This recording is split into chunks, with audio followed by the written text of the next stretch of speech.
In the UK, there are around 115,000 mailboxes, with some of them placed in questionable locations. Look here, we're on a deserted stretch of Caithness Moorhead, and here, just smack dab in the middle of nowhere, between the quarry and some moorland, stands a solitary mailbox. It was local teacher Chris Aitken who stumbled upon this oddity near Worth Hill, close to John O'Groats. Now, John O'Groats is a tiny village 2.5 miles northeast of Canisbay, in the historic county of Caithness, Scotland. The village itself is popular with tourists, but only houses around 300 people on a regular basis, and they have their own mailboxes there. So why would someone need one on a random hill? When Chris shared a photo online, someone chimed in with a theory. A while back, an entrepreneur was selling tiny parcels of land near Campster, claiming buyers became lairds with their little plots. Could this mailbox be related to that? Now, the box, proudly labeled Laird of John O'Groats, features the name Thorsten Sommer and an address in Germany. There's a PIN number on the front, but when Chris opened it, all he found was a website link.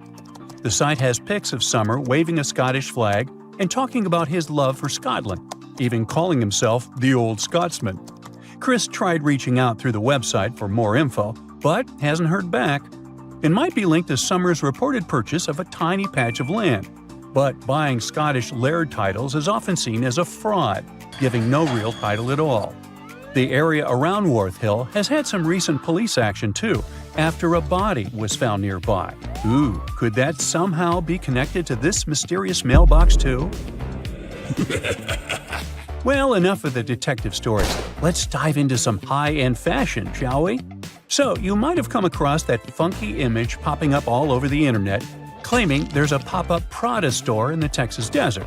Well, it's kind of true and kind of not. Yes, there's a shop, sort of. It showcased a whole range of Prada gear worth around $80,000. And guess what? Miuccia Prada herself handpicked the items. But still, you couldn't buy a single thing there. No cashiers, no shop assistants. It was like the place was permanently closed. The twist? It's actually an art installation. Made entirely of biodegradable materials, it was designed to gradually blend back into nature, taking a fun jab at our current consumer culture. But why display goods you can't actually buy? Well, it's a metaphor for the elusive charm of luxury. While it was meant to decay in peace, the hype surrounding it led to a surprising amount of foot traffic and even some chaos. After trying to fend off a few would-be thieves, the artist had to admit defeat. Now it's a hotspot for photos, drawing everyone from tourists to celebrities. Right, you can find a brand purse in the desert, but can you, let's say, find a car somewhere in Welsh caves? Well, the answer is yes, and let me tell you, it's not just one car, but many of them. The Cavern of Lost Souls is a well-known abandoned car cave tucked away in Wales. Once upon a time, it was a slate mine in Ceredigion, where workers pulled out tons of slate and transported it using narrow-gauge horse-drawn tramways. But as the mining industry faded away decades ago, the mine fell into a hush. If you dare go inside, which I personally do not recommend, you'll find two large chambers, but one is particularly noteworthy. The main chamber plunges around 65 feet deep and is mostly underwater, with just a small opening above. Since the mine shut down, locals and the council have taken advantage of that opening, tossing in all sorts of unwanted stuff. You'll find everything from fridges and TVs to even whole cars piled up in one corner. What makes the Cavern of Lost Souls special is the single beam of light that breaks through, casting its glow on the twisted heap of wrecked cars and metal. The water, when hit by that light, glows a stunning turquoise green, creating beautiful reflections of the cars and cavern walls on the still surface. Every now and then, a fragment of slate falls, shattering the quiet and sending ripples across the water. There was yet another weird find in Wales. A shiny 10-foot silver monolith recently popped up on Hay Bluff in Powys, Wales, and it's sparking a ton of curiosity. A local builder, Craig Muir, discovered it during his hike, and he described it as looking like it just dropped down from space. It's made of surgical steel, has no markings, and is super well crafted without visible welds. Muir's find is reminiscent of those mysterious monoliths that popped up worldwide in 2020, creating quite a buzz online. Local Richard Haynes suggested it could be some kind of scientific installation. But with national park rules against unauthorized structures, it might not be there for long. With no visible tracks around it, Muir speculated it could have been brought in by a group or even dropped from a helicopter. Now, this isn't the first strange monolith sighting. Similar ones have been spotted in Utah, the Isle of Wight, and even Glastonbury Tor, where one was humorously marked, "Not Banksy." However, it could be easily him. The UK is the leading country in terms of the number of Banksy's pieces of art. As of 2023, there were 70 of them. No wonder, as he is reportedly British and was born in Bristol. The Atacama Desert in northern Chile, the driest non-polar desert on Earth, features a bizarre sight at kilometer mark 1309 on the Pan American Highway, a giant cement hand that towers 36 feet above the sand. Looks creepy, right? Well, worry not. It's not some creepy monster trying to grip you and take you to the netherworld. It's not an ancient relic from a lost civilization either. A professional sculptor created this quirky landmark back in 1992. Despite its remoteness, the hand is frequently targeted by graffiti, so local volunteers must clean it up twice a year. And by the way, it's not the only landmark of this kind. The very same sculptor also created a similar hand in Punta del Este, Uruguay, called Man Emerging to Life. And it represents the idea that a giant might be holding South America in a stone grip. Hey, works for me. Now check out this giant stone sphere hidden in the forest of Bosnia's Visoko Valley. What do you think? Is it an ancient relic or a modern art installation? Share your thoughts in the comments. But to be completely frank with you, which I always am, nobody really knows for sure.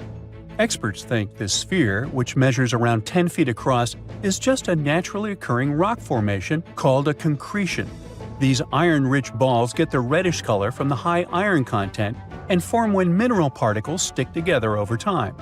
While concretions can take on some pretty wild shapes, the exact process of how they form is still a bit of a mystery. Then there's this archaeologist, often called the Bosnian Indiana Jones, who claims it's actually a man-made artifact from over 1,000 years ago. Spherical concretions aren't unique to Bosnia, though. You can find them all over the world, like these boulders in New Zealand, massive round stones that are over 60 million years old. There are also cannonball concretions in North Dakota. And let's not forget about the man-made stone spheres crafted by the Diquis people in Costa Rica, which are perfectly shaped and arranged, definitely a testament to human creativity. So while the Bosnian sphere is super intriguing, it's probably just an ancient concretion and not a remnant of a lost civilization. Bummer. Finally, some things are so well hidden that you have to go deep down into the seafloor to get a glimpse of them. Once a hedonistic hotspot for the Roman elite, Baia was like the Las Vegas of its time, but now its ruins are submerged underwater. This resort city thrived on volcanic hot springs and attracted the likes of Nero and Caesar, who even built vacation villas there. However, in the 8th century, Baia lost a battle and was abandoned by 1500. As the water levels rose, much of the city was lost beneath the bay. Today, you can explore Baia's ancient ruins in one of the few underwater archaeological parks in the world. Hold your breath. The Loch Ness Monster is actually not from Scotland. Turns out, this real-life creature lived in the freezing waters of Antarctica about 70 million years ago. In 2019, researchers discovered fossils of a huge, prehistoric marine reptile that looked a lot like what people described as Nessie. This beast was terrifying, measuring up to 36 feet long with a massive giraffe-like neck. It also weighed around 15 tons, which is about the size of 3 elephants. Next up on our list of huge animals is a penguin. I know penguins aren't exactly what you'd call big, but scientists have just found what they think might be the biggest penguin ever, the Kumimamu fordyce. It's believed that these giant birds were hanging around New Zealand about 55 million years ago, and they were huge, weighing over 330 pounds. That's about 5 times the size of the emperor penguins, which are considered the largest penguins alive today. Now, let's move on from massive creatures to something much smaller. Meet B. Manfred Schmidti. a great ape that lived around 12 million years ago in what is now Germany. This creature is very special, as it's the tiniest great ape ever discovered. And when I say tiny, I really mean it. These ancient animals only weighed about 22 pounds. They were basically no bigger than a super chunky cat. If you think small creatures aren't scary, wait until you meet the electric blue tarantula. This newly discovered species from Thailand's mangroves has an almost otherworldly electric blue color. Its vibrant hue doesn't come from pigment, it is actually caused by the unique structure of its hair, which reflects blue light, making it look like an extraterrestrial being. We're going even further now, diving into the freezing pitch-black depths. At around 2,000 feet deep in the Andaman Sea, scientists found a new species of ghost shark, which they named Chimera supape. Their appearance is straight out of a horror movie. They have sleek, pale bodies, frills that look like feathers, and large, creepy eyes. These ghost sharks aren't actually sharks, but they are related, having diverged from their cousins about 400 million years ago. The good news is they're not too scary since they're only a bit bigger than a shoebox. Just when you think we can't find stranger creatures, we come across this ancient amphibian from Brazil. Scientifically known as K. rosei. This newly discovered giant crocodile-like creature lived during the Triassic period, over 240 million years ago. At nearly 10 feet long, it had a powerful jaw, resembling the modern-day alligator. This beast was definitely a survivor since it adapted to the most severe conditions ever seen on the planet. Last year, scientists were tracking the dense Amazon rainforest at night when they found some quirky orange spiders that looked like they were wearing black boots. The team soon discovered it was a new type of giant crab spider. And no, they don't look like crabs at all. They only got their name because, while perched on plants, these spiders spread their legs out to the sides, just like crabs. Do you know that some new species are named after celebrities? Hollywood icon Harrison Ford now has his very own snake, for example.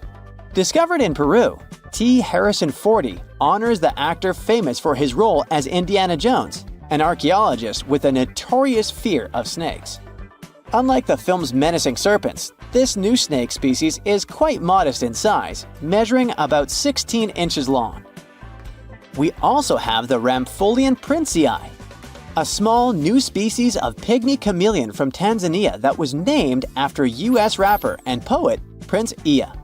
He received this honor because of his work raising awareness about global environmental issues. Another celebrity namesake is DiCaprio's snail-eating snake, which hangs out in the shrubs of Panama's forests.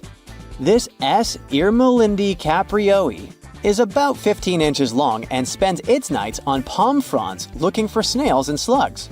Its round eyes look like glowing coals that can be a bit scary, but overall, the creature is super chill. Even when it feels threatened, it doesn't bite. It just coils up around its head and gives off a really bad smell. Now something a bit more sinister. Meet Venomius tomhardii. Does that name ring a bell? Exactly. This new species of spider was named after Tom Hardy's portrayal of the infamous Marvel character Venom. And all because the black spots on the spider's abdomen reminded researchers of the famous anti-hero. Most spiders of this species were found in Australia at night, sitting in their elaborate webs in forested areas near the coast. When disturbed, these creepy crawlers often hide in silk-lined hollows in tree branches. We've also got something for the Lord of the Rings fans. In the vast and warm waters of the Amazon River, scientists have just discovered a new species of pacu. This fish is a relative of the terrifying piranha, with a plant-based diet and human-like teeth. It was named Myloplus sauron because of a bold vertical black mark on its side, which reminded researchers of the fiery eye symbol of the villain Sauron from Tolkien's epic saga. Wait, is that a tanned capybara or a wild dog? Well, actually, it's neither. This is a newly discovered dwarf deer. This tiny creature, about the size of a basset hound, scurries through the forests of Peru. The combo of large eyes, stocky body, and short legs makes this animal simply adorable. This cute little deer is the complete opposite of what we've got coming up next. This bizarre-looking creature is what we believe the beast of 5 teeth might have looked like. Its fossils, found in Chile and Patagonia, showed that it lived during the age of dinosaurs, about 72 million years ago. This finding is just another piece of evidence that mammals had been roaming around that part of South America much earlier than we thought. Moving from the forests of South America to the deserts of Australia, we come across a sand dragon lizard, known scientifically as Ctenophorus tayacalpa. With its sandy color and long, lean body, this lizard looks like it could star in a Dune movie. Discovered last year, this sand dragon lizard blends in perfectly with the hot sands of the Great Victoria Desert in southern Australia. For over 10 years, a large-eyed creature managed to hide from scientists who ventured into the mountains of southwestern China. But not this time. In 2023, the group finally managed to take photos of 7 frogs that didn't match any known species. They're now known as Leishan odorous frogs, a species that grows to be about 2 inches long and has small bumps all over their grass-green bodies. Off the coast of Chile, we have recently found a seamount nearly 4 times as high as the Burj Khalifa. Underwater mountains are usually home to beautiful life forms, like sponge gardens and ancient corals. But this Chilean seamount also hid a creature known as the flying spaghetti monster. It's a rare type of squid with long noodle-like tentacles that make it look like an underwater pasta dish. Including its tentacles, this strange creature can be over 130 feet long. Recently, scientists were diving into the cold waters of the Antarctic Peninsula when they thought they had found an ordinary dragonfish swimming by. But there was something unusual about this one. It turned out that this fish had 2 darker vertical stripes along its slender body.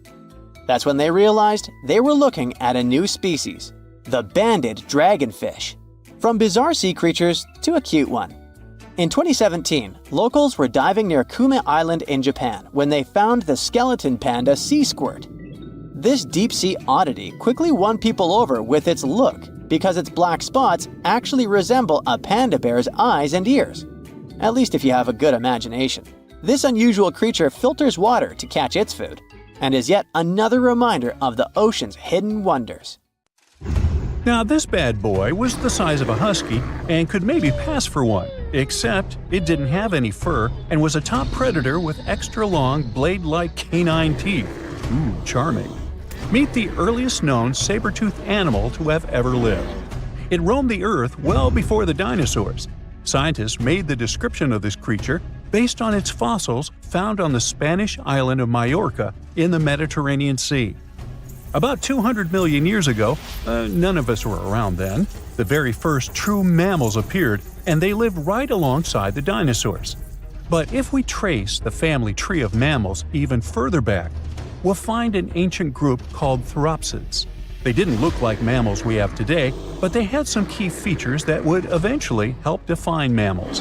For example, Therapsids had special openings on the sides of their skulls for jaw muscles, and parts of their jaw bones would later evolve into the tiny middle ear bones that all mammals, including you, have today.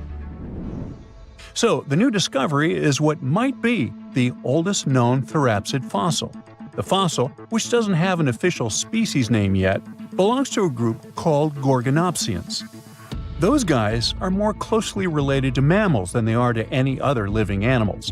Some of them were as small as cats, and others were as massive as polar bears. Gorgonopsians had some very mammal-like traits, like different types of teeth for different jobs. But unlike mammals, these ancient predators kept replacing their teeth, even their giant saber-like canines, over and over during their lives. Hey, that would be handy. Until now, the oldest Gorgonopsian fossils we knew about were around 265 million years old. But this new fossil is even older, dating back between 270 and 280 million years. The find was super detailed and complete, including its sharp knife-like fangs, part of its jaw, pieces of its spine, ribs, tailbones, and toe bones, plus most of one of its back legs.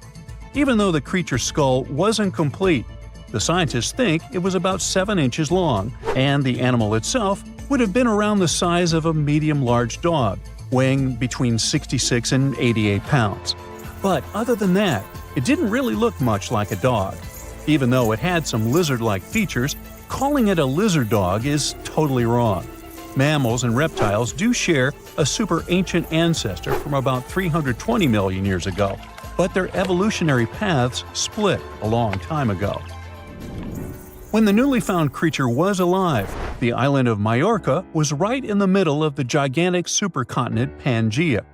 Back then, this area went through super wet and super dry seasons.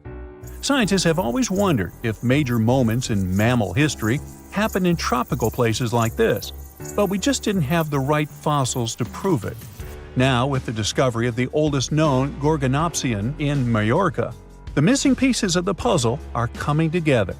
It looks like some huge steps in mammal evolution could have happened in low-latitude environments we haven't explored much yet.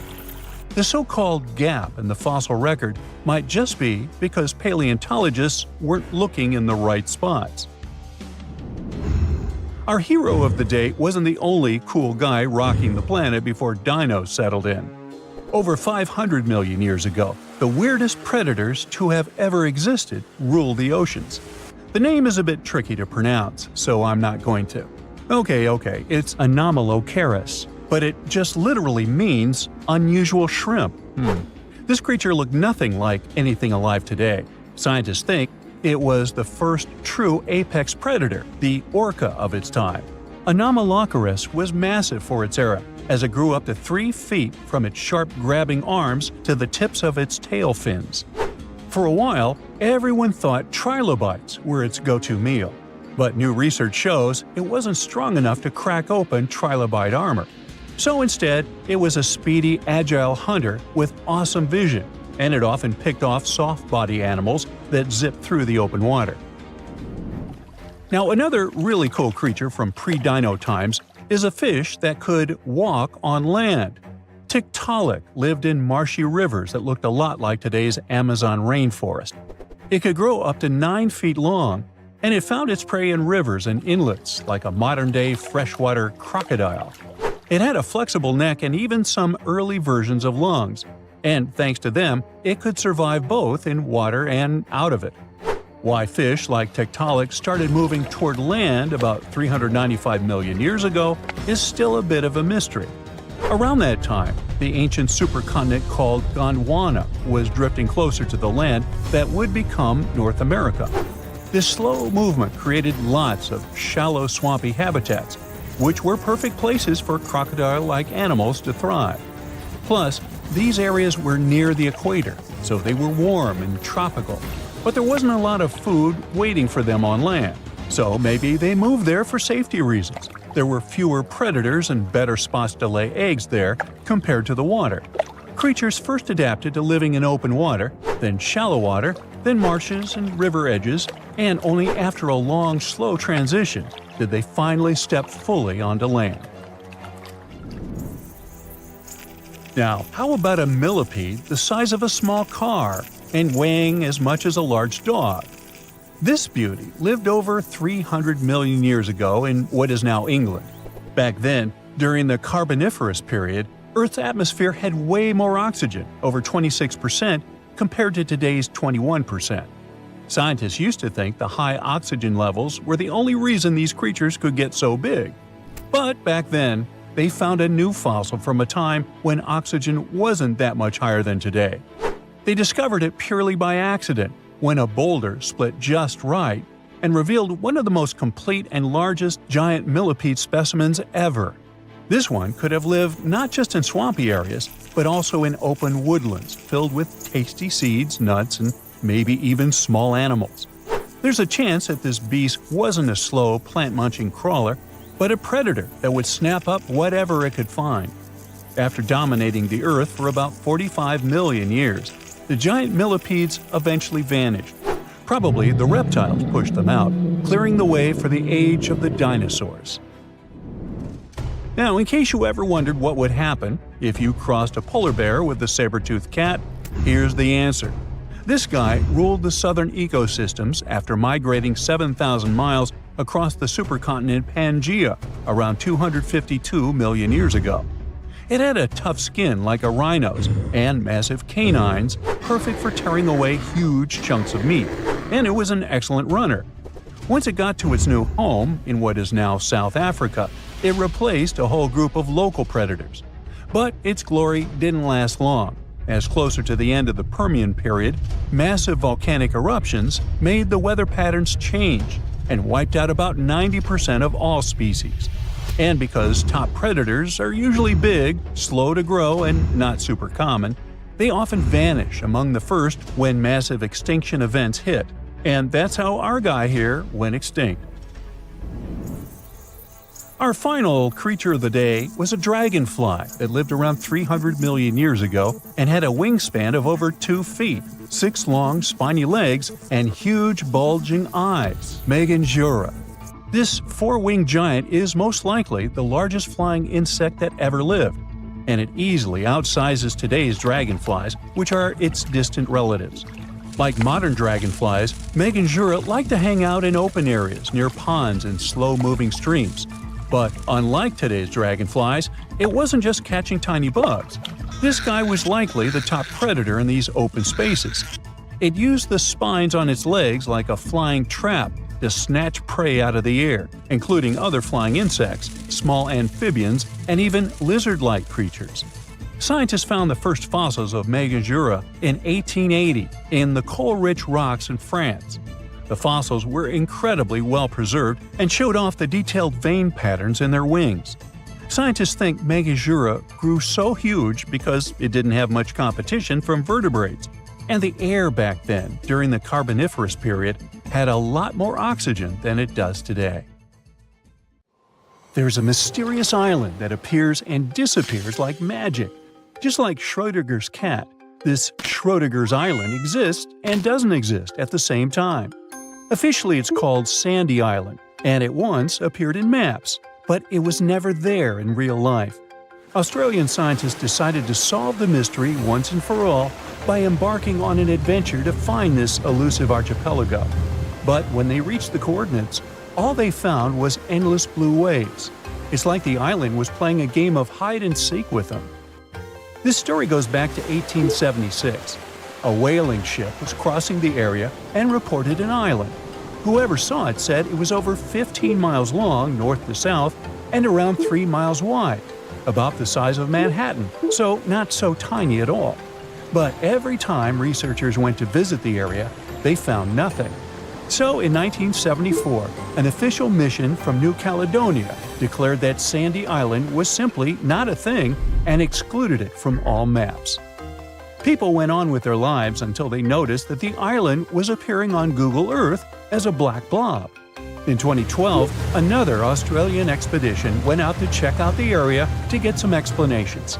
They had to write a eulogy for the long-lost island and explain what could have created this mess.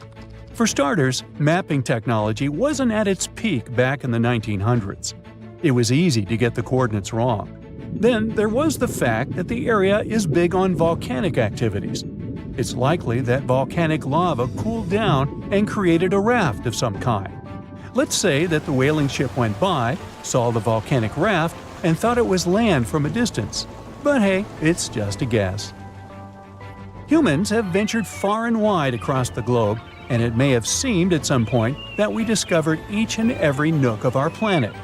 But when Mount Liko popped up on Google Earth, scientists were overcome with excitement. This hidden gem in northern Mozambique is no ordinary rainforest. It's nestled inside a volcano. Determined to confirm the existence of this mysterious forest, experts assembled a team of top-notch scientists and specialists from around the world. The journey to Mount Liko was no walk in the park, with a daunting vertical rock climb standing between them and the forest. But after 6 years of planning and preparation, they were ready for the challenge. Once they got there, they saw it was even better than they imagined. The place was like a perfectly tended garden. The forest sounded unique and different from other rainforests.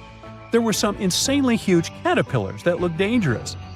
And they even found ancient pots and evidence of an untouched human ecosystem. Ooh. Terra incognita means unknown land. And one of the largest unknown territories being uncovered today is the land beneath Antarctica's ice sheets. Below the snowy surface, there is an entirely new world of canyons, waterways, and lakes, which are now being mapped. One can't help but wonder, is there really liquid water below Antarctica's frozen surface? Yep.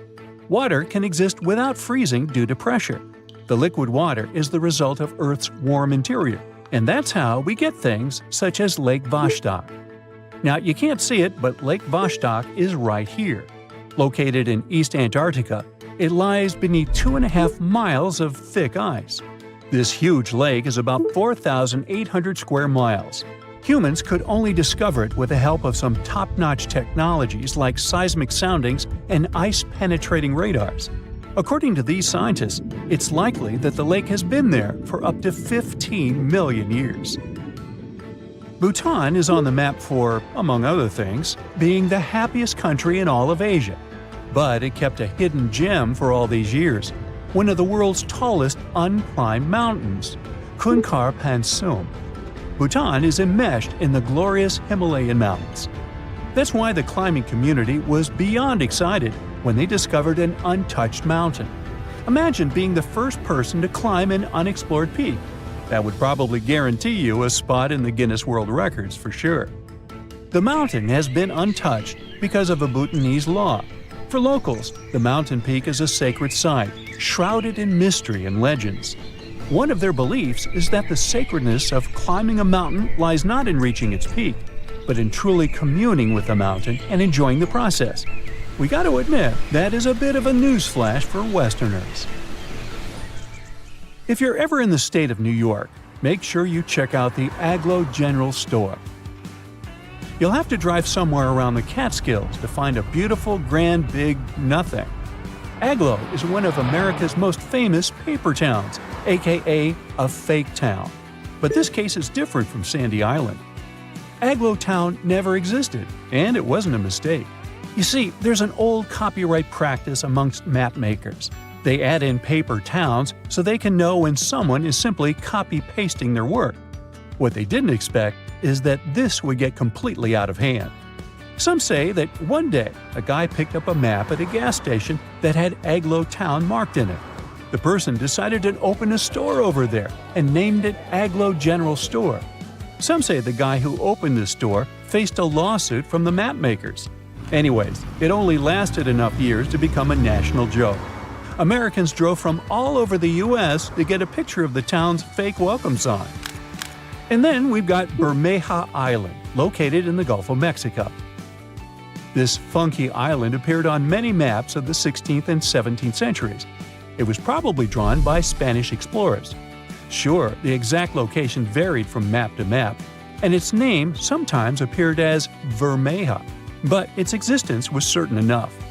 The Bermeja Island was last seen in a 1921 Mexican map, and then, poof, it dropped out of the horizon altogether. People started talking and wondering, did the island sink? Was it destroyed? In 2009, 3 official investigations happened to search for the island. They used high-tech technologies to scour the Mexican seabed, but Bermeja was nowhere. Researchers had multiple guesses on what it could be. Let's delve on one of these ideas. The idea was probably made up by old-day explorers to mislead their enemies in search of land and gold. Well, that seems plausible. Now, let's take a look at Rio de Janeiro. Once, the city was filled with informal territories. These places are known as slums or favelas. They're like mini-cities inside the big city. Some favelas are known to be underprivileged territories, where dwellers don't get the same urban perks as other citizens, such as the sewage system and garbage pickups. These slums grew so quickly that the government didn't have time to keep track of their developments. So today, it's usually the dwellers themselves that name the streets and make do with whatever they have at their disposal. One of the biggest slums in Brazil is located in Rio de Janeiro, the so-called Hacienda, and it was only recognized as a neighborhood by the local government in the 1990s. Our own ocean floor is less mapped than Venus, Mars, and the Moon. In fact, 95% of our oceans are unexplored. Strange, right? We do have the available technology, which is mainly sonar soundings, sending wave sounds to the ocean bed and registering what they hear back. One of the main advantages of mapping the seabed more thoroughly would be to get more insight to marine hazards such as earthquakes, tsunamis, and volcanic eruptions. Plus, there are so many unidentified marine life. This could give us a great insight into preservation and discovering the true dynamics of our marine ecosystems. When you think of an epic desert scene with blazing sun, endless dunes, and those magical little oases, you probably picture the legendary Sahara, right? But what if I tell you that 11,000 years ago, this vast expanse of hot sand looked totally different than it does today? Yeah, I don't know, I wasn't around then. But I'm told that back then, what we now call a desert was a lush paradise, brimming with lakes, rivers, grassy plains, and even woodsy forests. So, where did all this water go? There are many stories about the distant past of our planet when deserts were covered with jungles and forests, and then something happened, like changing climates or colossal earthquakes, and it all turned green lands into dunes. But how about a theory that Sahara became a desert because of humans and goats? The Sahara has seen its fair share of wet and dry drama throughout the ages, mostly thanks to little shifts in Earth's orbital tilt, causing variations in how much solar radiation hits the atmosphere. There were even times called the African humid periods, when the rain would pour in and transform the dry landscape into a bright green haven. But between 8,000 and 4,500 years ago, something really funky happened to this region. Certain areas went from humid to dry, way too fast to explain it by just orbital changes. In the blink of an eye, the lush Sahara turned into the Sahara we know today. Now, if you ask scientists why it happened, they will tell you, oh, it's just poor parameterization of the data. Bet you didn't get it, did you? What? Well, right, let me translate it from scientific to common human. It means they really don't know the answer themselves, and they got a bunch of missing puzzle pieces. But as scientists sifted through ancient dirt and pollen samples, they spotted a quirky trend. Wherever there were pastoralists, also known as humans with their domesticated animals, the plant life seemed to shift. It was as if every time humans and their furry friends meandered through the greenery, they turned it into scrub and desert right behind them. Oops. Yep, chances are that by overgrazing, humans were sapping moisture out of the atmosphere, since plants give off moisture, which helps make clouds and making things even sunnier, leading to a quicker end of the humid vibes. Plus, our ancestors may have been getting a little too cozy with fire for land management, further speeding up the desert takeover. Anyway, scientists are sure that this lush Sahara would have turned back into desert eventually, even if humans hadn't shown up, thanks to Earth's natural rhythms. So there's no need to pin this abrupt change solely on humans. It could simply be about nature getting feedback from vegetation and dust cycles. It's difficult to determine what caused these changes, as it's all interconnected. During the last humid period, the Sahara was filled with hunter-gatherers. As things got a little drier, they started herding animals for food. The weather pushed people to herd cattle. It's also possible that grazing sped up the landscape degradation. So, which came first, the chicken or the egg? Or in this case, the human or the cow? It's tough to tell with the evidence we have now. Now today, it's safe to say that water is no longer that big of a problem in the Sahara, even though it's a huge desert and the times of lush forests there are long gone. But technology's got us covered. For example, the Nubian Sandstone Aquifer System, the biggest underground water stash on the planet. It's nestled beneath the Sahara Desert's eastern edge and stretches across 4 northeastern African countries – Sudan, Chad, Libya, and Egypt, covering a whopping 770,000 square miles and holding around 36,000 square miles of groundwater. Just look at the pipes transported when it was being built. It's the world's largest irrigation project. No wonder it's feasible to thrive in the Sahara today. But imagine thriving in the Sahara Desert with just one water source. Sounds like a tough gig, right? But the ancient Garamantes did just that, surviving and even thriving for nearly 1,000 years without monsoons or rivers flowing to their desert paradise. These clever folks were the trendsetters of urban life in the sands, and even the Romans couldn't help but notice their genius. While many thought they were just desert-dwelling savages, the Garamantes were busy building an empire in one of the toughest climates on Earth. But how did they do that? Well, they got crafty and dug a whole bunch of underground tunnels to tap into a massive sandstone aquifer. They were literally squeezing every drop of life from under the dunes. But recently, research showed that the Garamantes weren't just hardworking, they were pretty lucky too. The Garamantes had an underground aquifer that brought water up to a hill where they built over 500 fogaras, which are irrigation systems, some stretching as long as 2.5 miles. It was like sipping water through a straw, which let them irrigate their crops for nearly a century, especially since even a little rain would help recharge the system.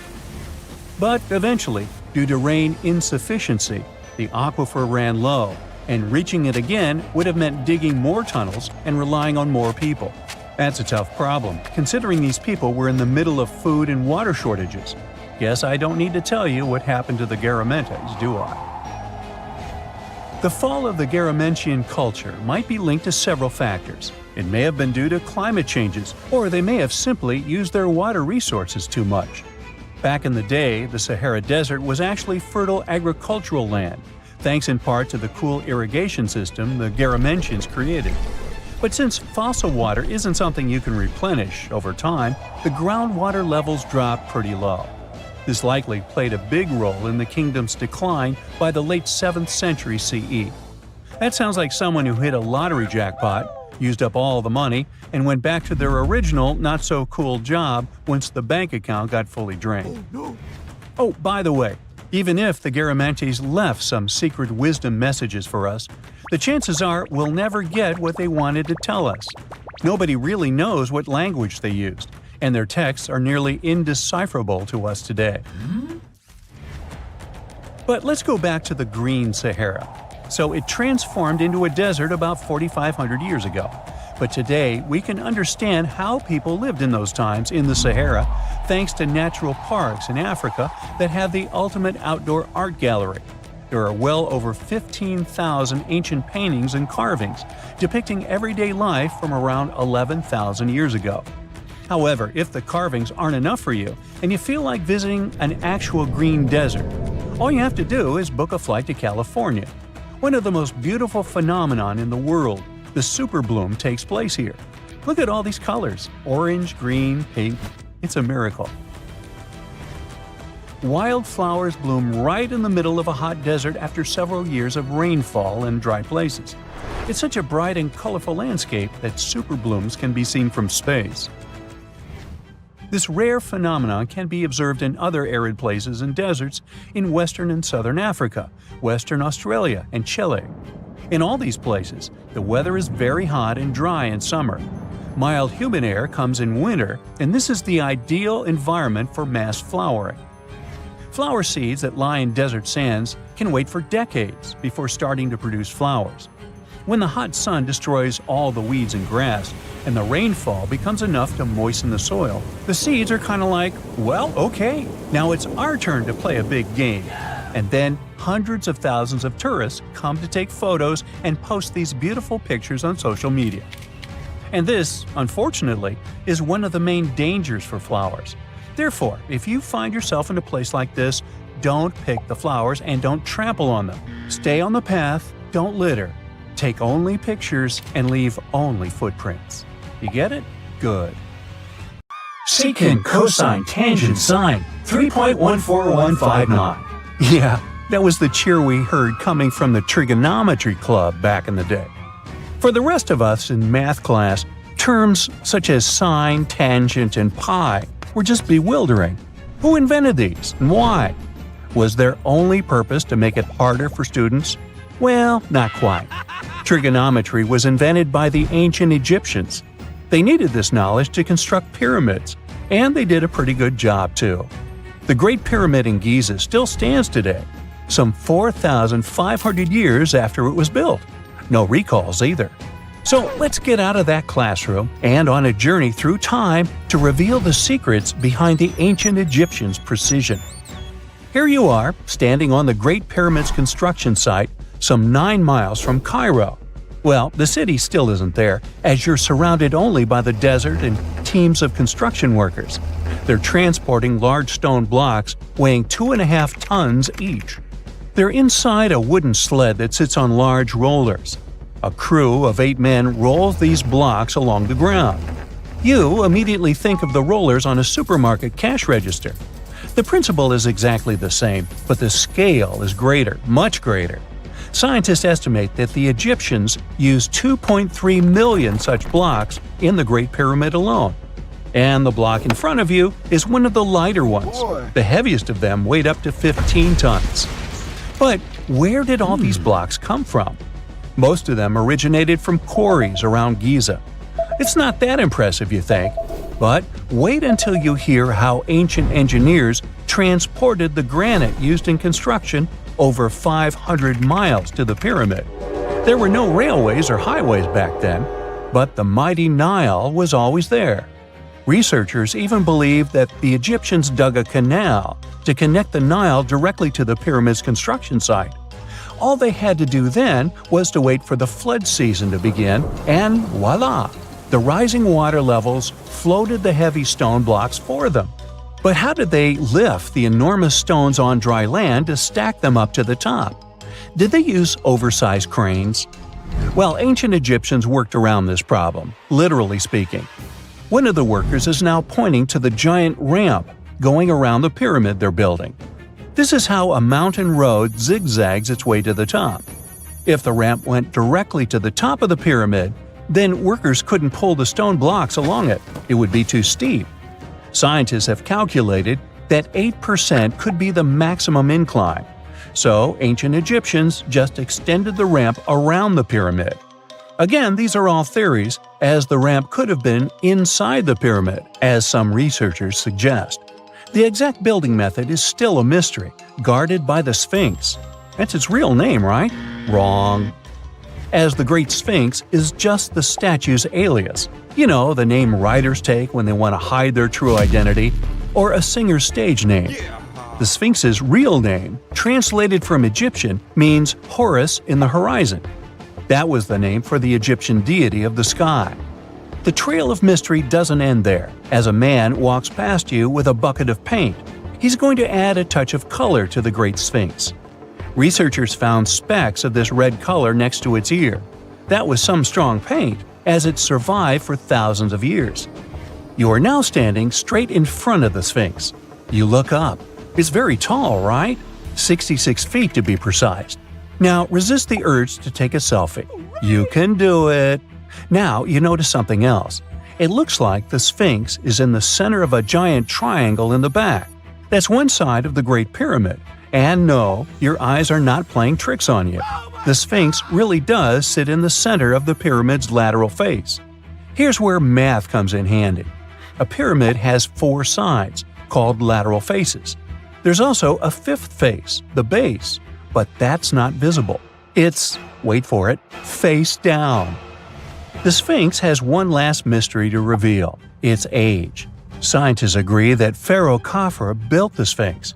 He ruled after his father, who had built a great pyramid nearby. So both structures were finished around the same time. Let's talk about numbers again. You've heard of Cleopatra, the Egyptian princess described as a woman of great beauty. Hello? She saw the pyramids, but she lived closer to the time of the first iPhone than the time of the people who built the pyramids. Fascinating, right? You can see thousands of people around you. They're working hard to build the pharaoh's tomb. But how many of them are there exactly? One Greek philosopher estimated there were as many as 100,000 workers. Seems like an okay number for such an enormous structure, but it can't be true. Science simply can't back up this number. Egyptologists put the total number of workers at 30,000. And yes, Indiana Jones was one of them, at least on the big screen, but he showed up late. Egyptologists know a lot about the pyramids, but not everything. Not because they don't want to, but because they haven't yet dug up enough evidence. They can only guess how the building process went. First, engineers would arrive to choose the right spot and do the necessary measurements. That's why they needed all that complicated math. Then, it's time for sourcing the material, the large stone blocks I mentioned earlier. When boats deliver them to the site of the future pyramid, workers can finally do their thing. They operated in smaller groups, but there were at least 2,000 of them chiseling and carving away at any given time. Sounds like a typical construction site today? Well, that's because it is, just thousands of years ago. It's amazing what ancient Egyptians were able to achieve with just copper and stone tools. The pyramid is now complete in front of you. But is it the same pyramid we see today? Why is this structure shining bright in the desert sun? Isn't it supposed to be a dusty yellow color? Well, no. Human activity and the elements have completely stripped the outer layer of stones over time. Expert craftspeople polished these blocks using nothing but stone and sand. The end result was a smooth and shiny rock. On the day it was completed, the Great Pyramid of Giza was a perfect triangle of light. Its polished sides acted like giant mirrors, reflecting the powerful Egyptian sun. This is the point where you should put your glasses on, and that shiny thing you see at the pyramid's very top is actually gold. The capstone at the top of the pyramid is called a pyramidion. It was covered in sheets of gold. As you can guess, these were the first stones to disappear. Let's make another stop before we get you back to your classroom. We travel to the British Isles, and no, Stonehenge isn't our destination. It is Newgrange in County Meath. Scientists estimate that the ancient peoples of Ireland built this stone monument around the year 3200 BCE. This makes it older than both Stonehenge and the Great Pyramid in Giza. The function of the circular mound in Newgrange is the same as the one of the Great Pyramid and equally mysterious. The estimated amount of loose stone present in the valley is over 220,000 tons. And it's not just randomly thrown on a pile. The order in which the stones are set makes the structure water-resistant. That would explain how Newgrange had survived for so long. Kinda makes you want to splash out the cash for that waterproof phone case, huh? Well, you're back in your school desk, but today's math lecture is the last thing on your mind. You're thinking about how great the Egyptian pyramids are, and if we have something similar today. It turns out modern engineers are just as impressed with the Great Pyramid as you are. There's a glass pyramid sitting in the main courtyard of the famous Louvre Museum in Paris. The panorama of San Francisco wouldn't be complete without the 48-story Transamerica Pyramid. But Las Vegas went the furthest. There we find the Luxor Hotel. It's so big that it's the third largest pyramid on the planet. And guess what's in front of it? Yup, a replica of the Sphinx. It's 110 feet tall, 2 stories higher than the one in Giza. Yeah, everything's bigger in Vegas. There once was a kingdom where the ancient Egyptians traveled to buy gifts for pharaohs, sort of like an ancient shopping mall. This kingdom, named the Land of Punt, was rich in luxury goods, including gold, aromatic resins, blackwood, ebony, ivory, and exotic animals like leopards and baboons. All of these sound like great gift ideas to me. The Land of Punt was an especially important trading partner for Egypt for over 1,000 years.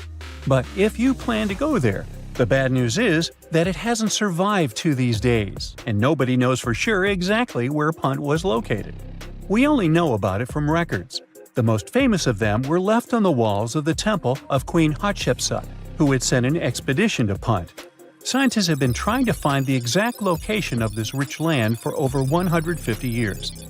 It could have been southeast of Egypt, in a coastal region south of it along the Red Sea, Gulf of Aden, and the Indian Ocean, or it could have covered the Horn of Africa and the area across the sea in southern Arabia. Now researchers were finally able to narrow down the possible locations thanks to a study of baboon mummies. Ancient Egyptians admired baboons and even thought they were related to the deity of the moon and wisdom. One species, the sacred baboon, was often shown in wall paintings, sitting with its tail curled to the right, and was mummified in this position. Another type, the olive baboon, was wrapped up in one giant cocoon. Both types were found in the tombs of the Valley of the Kings. But if you remember geography lessons, baboons just don't wander around Egypt. So they must have been brought there through trade with other regions. Primatologists, Egyptologists, geographers, and geochemists look at the mummified baboons from two different time periods in ancient Egypt. Some were from the New Kingdom period, and others were from the Ptolemaic period.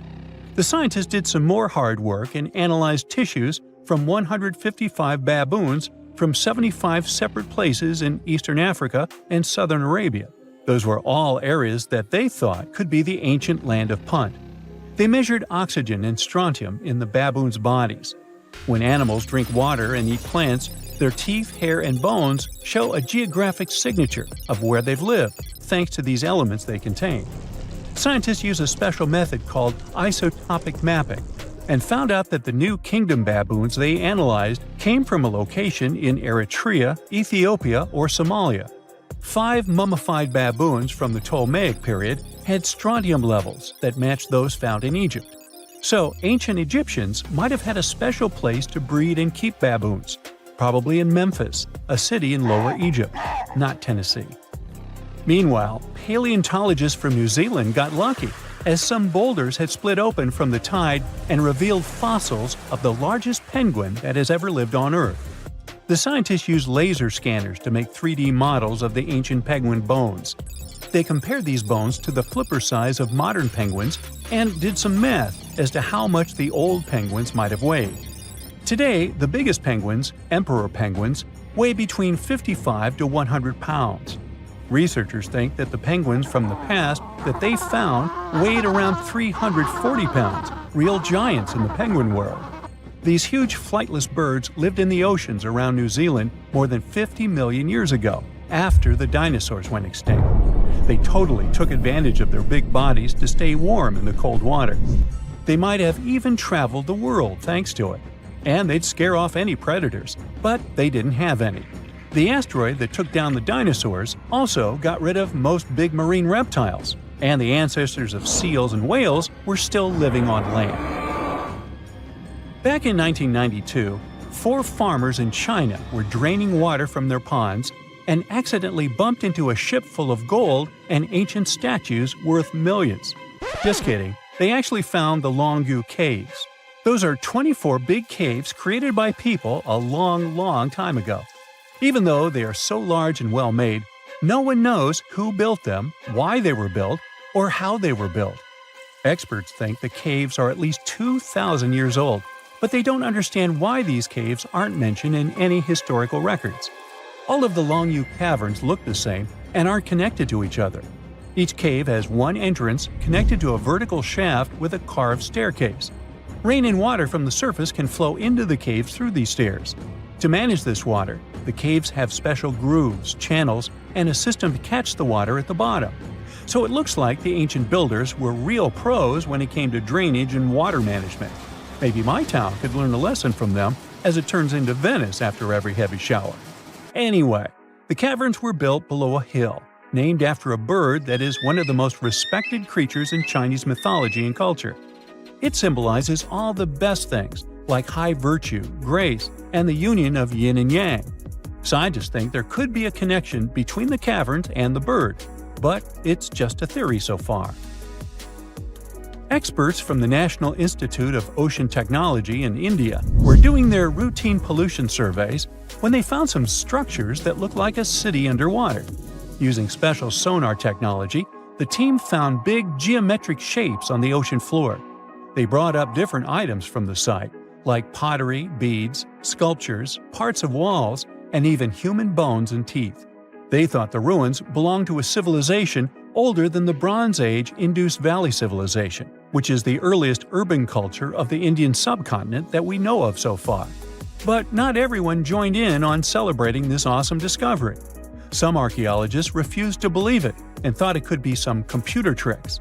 And even when they saw hundreds of artifacts from the ocean floor, they said an ancient river could have brought them there from someplace else.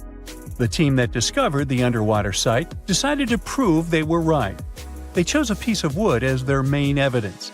They tested it and found it was 9,500 years old. That could be the age of the entire site. Skeptics still insist that we can't rewrite all human history because of one piece of wood. Even 23 years since the discovery, no one is sure about the final answer. This is partly because it's hard to explore the site. It's in extremely dangerous waters with strong currents and riptides. During the cool Antarctica's summer, from late November through January, geologists from the University of Wisconsin-Milwaukee climbed the frozen slopes of the McIntyre Promontory in the Transantarctic Mountains. High above the ice fields, they looked through the mountain's gray rocks for fossils from when the continent had green forests. By the end of their trip, the geologists found fossil pieces from 13 trees. These fossils show that the trees are over 260 million years old. This means the forest grew at the end of the Permian period before the first dinosaurs even appeared.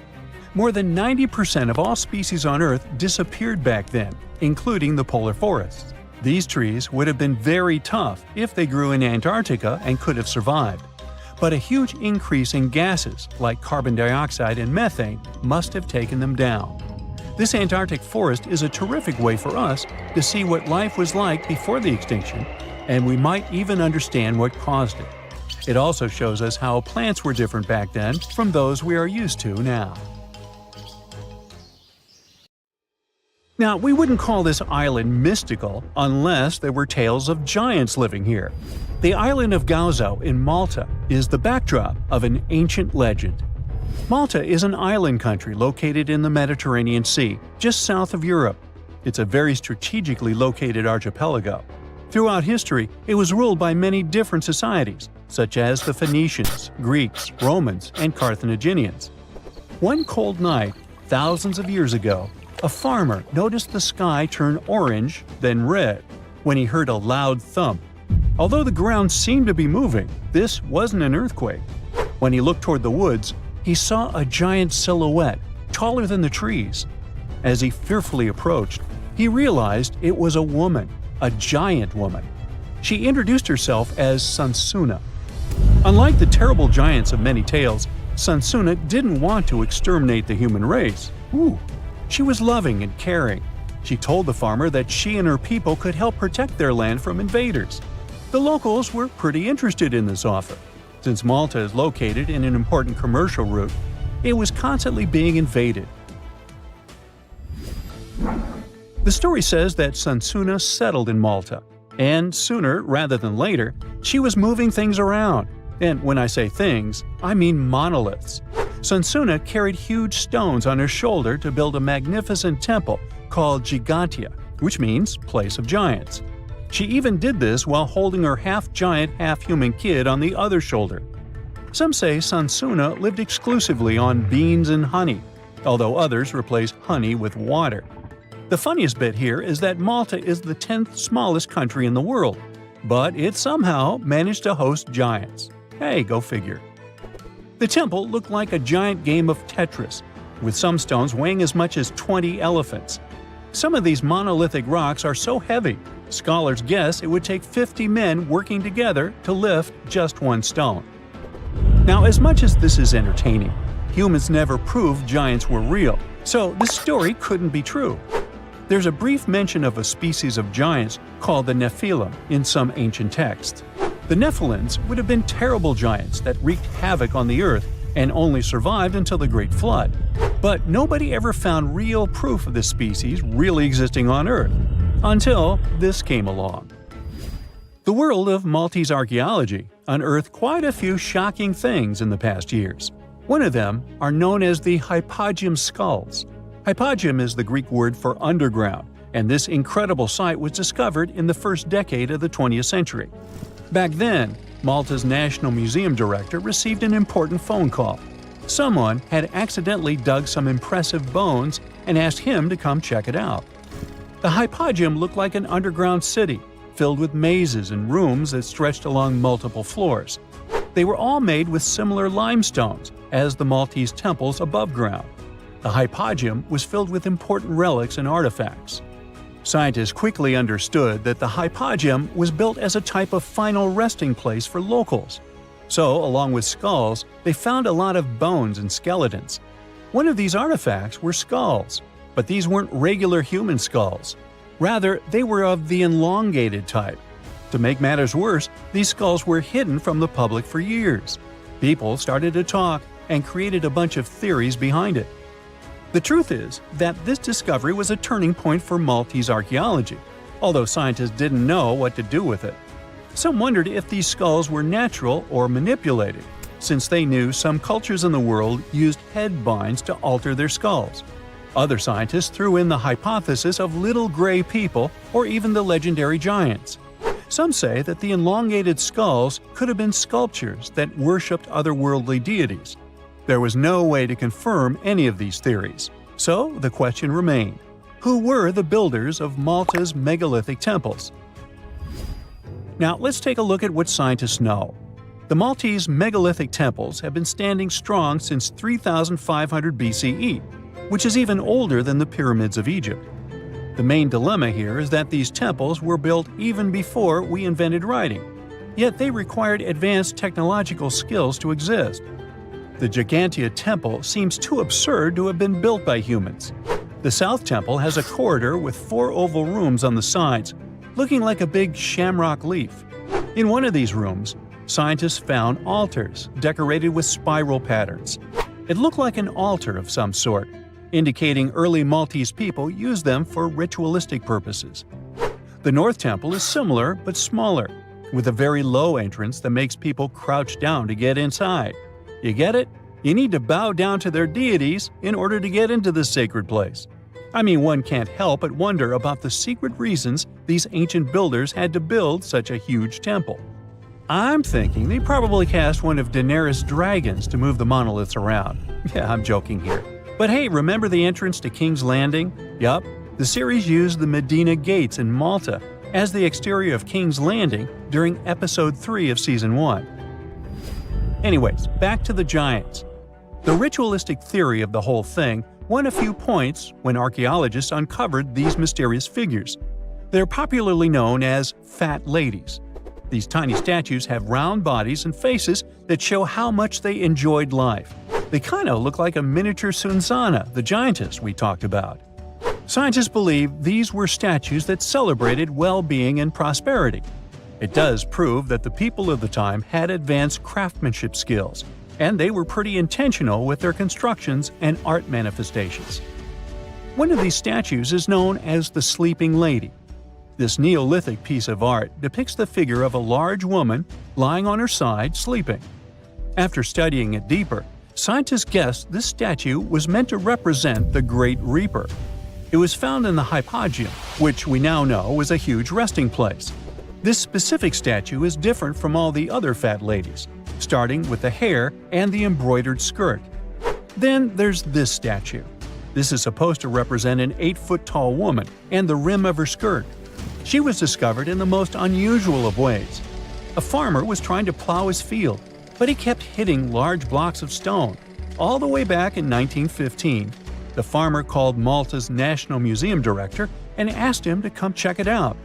Some think this is all the proof you need to confirm that Sunsana was real. Others aren't all that sure. But that's not all. The place where this giant statue was buried revealed one of Malta's most impressive archaeological sites, the Tarsian Temples. The temples were made from limestone blocks. Some are 20 feet tall and weigh around 20 tons. Zamet, the museum director, kept digging and discovered multiple sites made of megalithic stones. All of them supposedly built by Stone Age farmers, all stranded on a remote island in the Mediterranean Sea thousands of years ago. It just doesn't make sense. I mean, look at these temples in Manidra. This is probably the world's earliest calendar. On the equinoxes, the sun passes directly through the main doorway, straight down the central axis. On the solstices, there are 2 superb variations.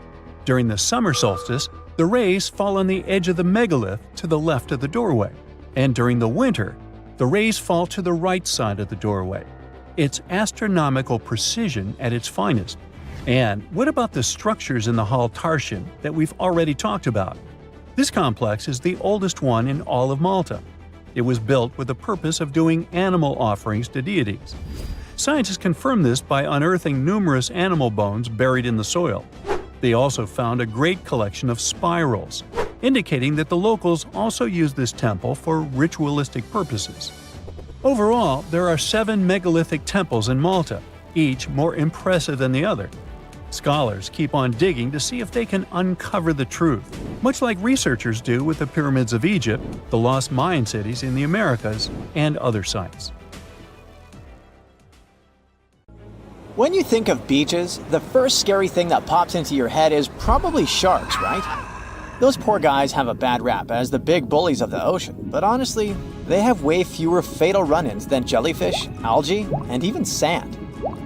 Every year, tons of people flock to the beach to soak up the sun and chill by the waves, but digging holes in the sand can actually be pretty risky. In February 2024, a tragic incident occurred when a 7-year-old girl got trapped after a roughly 5-foot deep hole she dug with her brother caved in on her. Despite efforts from bystanders to rescue her, help arrived too late. You might think digging in the sand is harmless, but deep holes can be a final exit trap. Sand is defined by its size, not by its material. Most beach sand is quartz, but tropical spots might have coral sand. The weight of the sand depends on what's mixed in. Pure quartz is pretty light, around 90 pounds per cubic foot dried out, while more mixed sands can get way heavier. When sand is wet, it holds its shape better, but when it dries out, it's a whole different story. If you dig a hole and then it dries, it's likely to collapse. The danger increases dramatically if someone is standing near the edge, adding weight and making it even more unstable. Once that sand starts falling in, it fills up all the air pockets, making it hard for anyone trapped inside to breathe. Rescuing a person from a sand collapse is tough. Sand is heavy and keeps collapsing, so rescuers need to move fast. Ideally, they've got about 3 to 5 minutes before the trapped person suffocates. If you ever get in such a situation, the advice is to expose the person's mouth so they can breathe while someone else digs them out. If you're heading to the beach, be smart about holes. The best rule is to never dig a hole deeper than the knees of the shortest person in your group. Also, it's a good idea to fill any holes after you're done playing. It's all too easy for someone to stumble into a forgotten pit, and even a shallow hole can cause injuries. From 1997 to 2007, those sand holes took 31 lives in the US, and that's just within 10 years. Remember I told you sharks are responsible for fewer lives? From 1997 to this day, in 27 years, 29 people in the US have met their early demise because of sharks. Hitting the beach only to find a bunch of algae? Total buzzkill! But while some algae are totally fine, even to munch on, others can bring serious health risks, even if you're just hanging next to them. Algal blooms, or red tides, happen when algae go on a wild growth spree. These blooms can release nasty toxins that are bad news for humans, fish, shellfish, and even birds. One of the most well-known algal blooms rolls around almost every summer on Florida's Gulf Coast, leading to shellfish that are no longer safe to munch on. Even the ones that aren't toxic can throw a wrench in the ecosystem. When all that algae eventually withers and breaks down, it uses up the oxygen in the water, leaving marine life gasping for air. Folks definitely need to steer clear of eating shellfish from areas hit by these toxic algal blooms. Back in 1990, 6 fishermen almost met a tragic end after scarfing down some steamed mussels they'd gathered near Cape Cod, Massachusetts. Swimming in those waters doesn't always pose a serious health risk, but it's still not recommended. Some people might experience skin irritation or itchy eyes. Also, make sure to steer clear of swimming near dead fish, since that's where harmful bacteria can hang out. If you start to feel weird after getting in the water, it's best to get out and rinse off with fresh water right away. You know, it's not always some specific thing that makes certain beaches risky. Sometimes, beaches themselves are just full of surprises. Take Eddy Bay or Mission Beach in Australia, for example. The chances are you'll have to share the sand with cassowaries, some of the most intimidating birds on the planet. Picture getting all set to relax and sunbathe, only to find these giant flightless birds hanging out nearby. They're like emus, but scarier. They can weigh over 160 pounds and might be a bit aggressive, so watch out. If those birds don't freak you out, then the black sand beaches of Kilauea might just do the trick.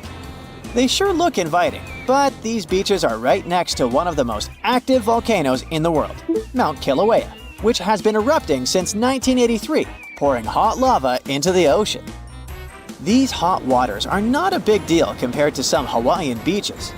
If you ever want to take a dip at Hanakapiai Beach on Kauai's coast, reconsider that plan.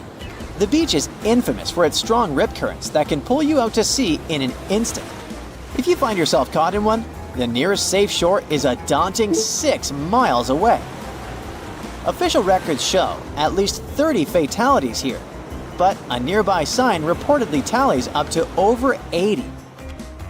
Rips are those strong currents that pull water out to the ocean, and they can quickly drag people and stuff away from the shallow water near the beach. Typically, they move at about 1 to 2 miles per hour, but they can speed up to 4 or 5 miles per hour, which is faster than the speed of some professional swimmers. These currents are especially fierce when the surf is big, but you should never underestimate any body of water.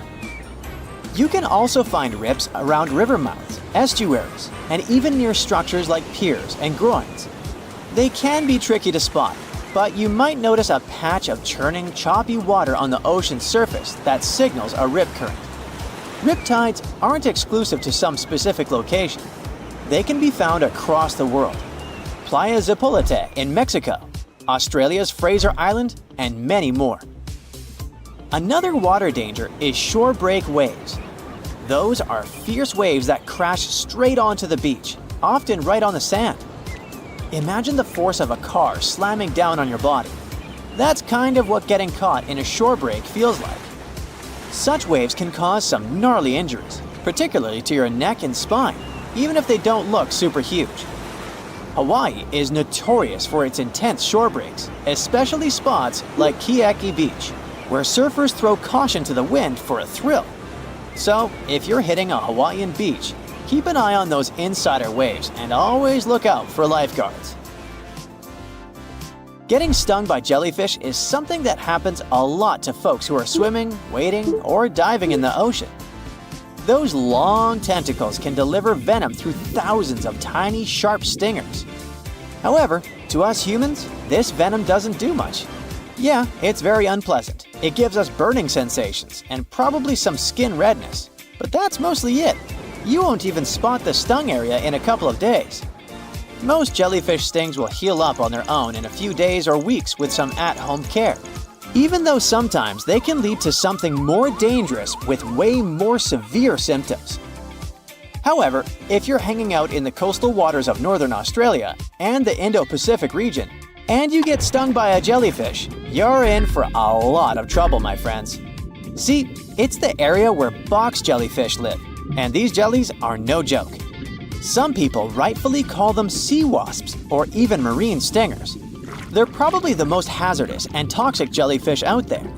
Their sting is incredibly excruciating, so much so that some folks have experienced cardiac arrest before they even made it to the shore. Rumor has it, those jellies are responsible for taking nearly 80 lives in Australia since records started. So how do you tell who's who? Unlike regular jellies, box jellyfish got this pale blue see-through vibe. Also, they got their name because their bell-shaped body looks like a cube. Now, you can't find living dinosaurs nowadays, which is a good thing, mostly, but you can still meet some creatures that might have gone to lunch with them. The frilled shark, for example, is a living fossil that comes from a family of sharks that have been around for about 80 million years. One of the coolest things about it is its long, eel-like body that can grow as long as 6 feet. It has 6 pairs of gills on its throat, which help the frilled shark breathe in the deep, cold ocean where there isn't much oxygen. The shark can move very quickly, like a snake, to catch its prey when it least expects it. Little frilled sharks take an exceptionally long time to grow, up to 3.5 years, which is one of the longest times for any animal with a backbone. The Chinese giant salamander is another living fossil that can tell you what was going on Earth around 170 million years ago. Now, when I say tell, I really mean it, as it can make sounds like hisses, whistles, and barks, and even a noise that sounds like a crying kid. The biggest Chinese salamander found so far weighed 130 pounds, as heavy as 2 Dalmatians, and was almost 6 feet long. Giant salamanders like to be alone. Hey, I want to be alone. And will chase away other salamanders from their space, except when it's time to start a family. During the day, they hide and sleep under rocks. They can make a special substance from their skin that keeps predators away. Now, gharials are reptiles that have been around for about 38 million years. They live in India and Nepal in slow-moving, muddy rivers. Sadly, there are very few gharials left in the wild, less than 100. These creatures can't control their body temperature, so they need to sunbathe to get warm or cool down in the water if they get too hot. Their eyes are close together and face forward, which helps them see in 3 dimensions and judge distances more accurately. Gharials also have a transparent third eyelid that protects their eyes when they're underwater. They have over 100 sharp teeth, but they can't chew their food. Instead, they use their strong jaws to grab prey and then, swallow it whole. The alligator gar is a fish that has a family history of more than 100 million years. It still has some cool features from ancient times, like being able to breathe both air and water. It also has a special spiral-shaped intestine, like a shark.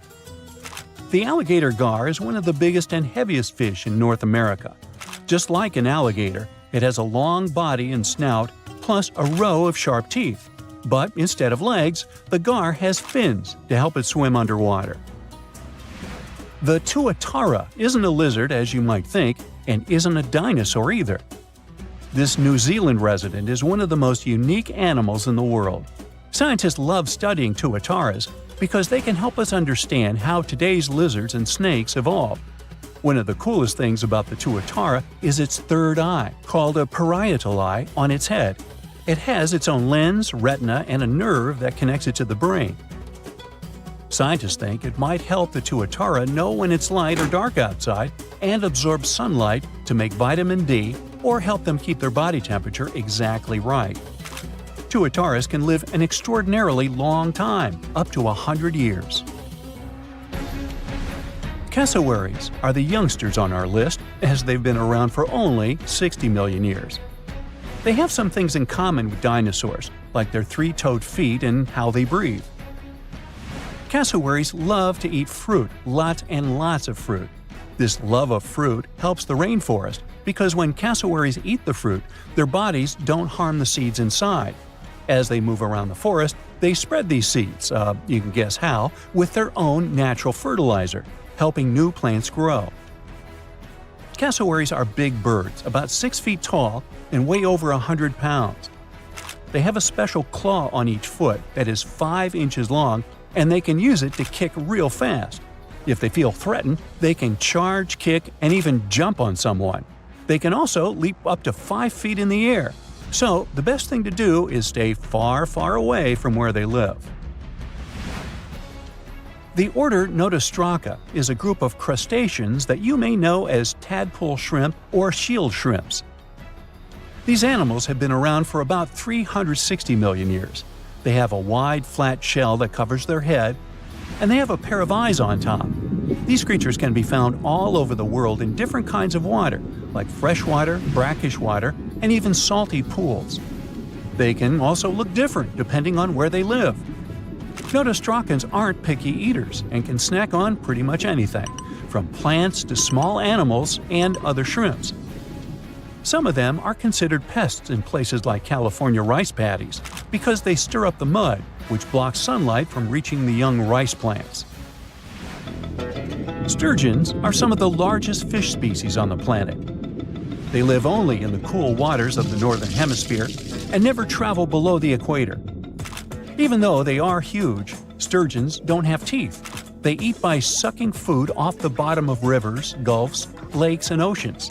Scientists believe that sturgeons came from a group of fish that first appeared around 419 million years ago, long before dinosaurs even existed.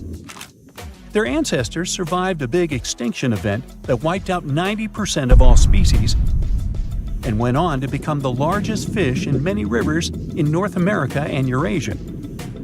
Sturgeons can live up to 100 years old or even older. Female sturgeons can lay up to 3 million eggs at a time, but not all of the eggs eventually turn into real fish.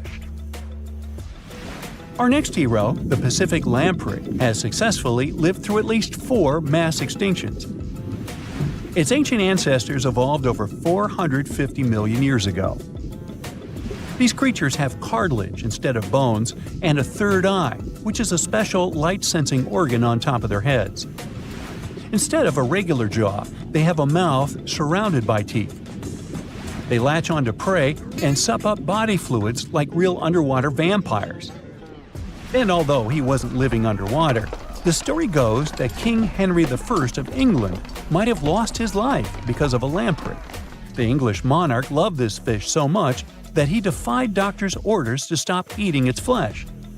He got sick every time he'd have it, but the lack of bones and the unusual taste made the royal fall in love with it. As a result, he got some scary symptoms from eating lamprey and eventually passed away. Can you say clueless? The elephant fish, also called the Australian ghost shark, has been on Earth for around 400 million years. Even though they're related to sharks, they aren't actually sharks. Instead of bones, their bodies are made entirely of cartilage. These fish have a special shiny tissue in their eyes that can make their eyes look like they change color from yellow to green. Elephant fish can be pretty tough and will fight back if they feel threatened. They like to be alone and usually don't hang out with other fish. Horseshoe crabs also deserve the title of survival champs, as they've been around even before dinosaurs, since 450 million years ago. 4 species are still roaming the ocean from Maine all the way to Mexico. Horseshoe crabs are more like spiders than ticks than they are like real crabs. They have 9 eyes, plus extra light sensors near their tails so they can see really well. They breathe underwater using flap-like gills near their belly, and sometimes they use these gills to swim upside down. Every spring, when the tide is high, these creatures come up to the beach at night to mate and lay their eggs, and you can see hundreds of thousands of them. Phew! This summer has been turning up the heat like never before. We feel like roasted marshmallows on a sizzling grill. Yes, the world is getting hotter, but some regions have always fought with high temperatures. It turns out people had some inventions to keep themselves cool in ancient times too. Some of them are still functioning, even 3,000 years later. Let's take a look at how people saved themselves from heat throughout history. So, put an ice cube into your cold drink and get ready to hear how people survived the heat. Speaking of ice cubes, do you know that the Persians made an ice storage system? In the deserts of ancient Persia, people had an out-of-the-box idea about how to prevent their food from turning into a melted mess. These ingenious Persians stumbled upon a physics trick that allowed them to create ice in the middle of the desert. They called these cool structures yakhchals, which basically means ice pits. These ice pits were not your ordinary coolers. They were like secret underground fridges. They looked like dome-shaped mud brick structures on the outside, but inside, it was a whole different world. These ice pits had an evaporation cooler system that worked like magic. At night, when the desert cooled down, Persians made use of the radiative cooling effect. They set up cleverly designed trenches to hold thin layers of water. The water froze, defying the desert heat. Then there were underground square storage areas. The Persians collected the melting ice water from these cooled trenches, and during the night, they froze it again, making the most of the desert's natural chill. To add to the cooling effect, they built a wall to shade the storage areas from the hot midday sun. And that's not all. They had this fantastic wind-catching contraption called a badger that caught the breeze and directed it right into the ice pits, Fresh air plus ice. Cool breeze. A winning combo. They even had intricate water channels called kanats to bring water to the ice pits and homes all the way from the nearby mountains. As time passed, these yakchols faded into history and modern technology took over. But hey, there's good news too. Some awesome folks in Iran are restoring these ancient coolers. So, if you ever find yourself in the desert, don't forget to pay a visit to these marvelous places and witness the genius of the ancient Persians firsthand. Now, I want to focus more on the wind catchers because they don't just help make ice cubes. They actually function as a cooling system as well. Back in the day, those clever architectural wonders were all the rage in places like Persia, modern-day Iran, Egypt, and the Middle East. Imagine tower-like structures with openings at various levels strategically placed to harness the power of nature's breeze. These openings were like magical portals for the wind. They captured those refreshing gusts and guided them right into people's living spaces. Basically, they were natural air conditioners. The breeze would gracefully flow downward, cooling the ground as it danced through the building. The secret sauce lies in the details. The tower's height, the number of sides, the openings, and the positioning of the interior blades. Everything plays its role in how efficiently the wind towers work out. Thanks to these wind catchers, ancient societies could enjoy comfy indoor temperatures without sweating. Can you imagine living in those times? Feeling the gentle breeze whisking through your home, keeping you feeling fresh and chilled out? The Persians are often credited for inventing these awesome wind catchers. But hey, don't forget about Egypt. There, you can find traces of similar structures dating all the way back to 1300 BCE. Yes, the invention of wind catchers may have occurred in ancient Egypt, but Yazid in Iran is the city with the largest number of wind catchers. People wouldn't have been able to live there without these ancient ACs because there was almost no rain in the area throughout the year. Now, let's look at these perforated double-skinned exteriors. Imagine dressing up a building with a fancy perforated screen. It's like giving its exterior a stylish makeover while keeping things chill inside. This genius technique, firstly, scatters the natural daylight, so no harsh sunbeams to blind you. The screen also offers shade like a pro, giving the building's interior a much-needed break from the blazing sun. Think of it as a natural sun hat for your home. Placing this screen about 4 feet away from the outer walls creates a breezy, dreamy hallway for fresh air circulation. And hey, they add a touch of elegance to the building too. These structures are sometimes called jali. Jaipur, India, for example, has an average daytime temperature of about 100 degrees Fahrenheit.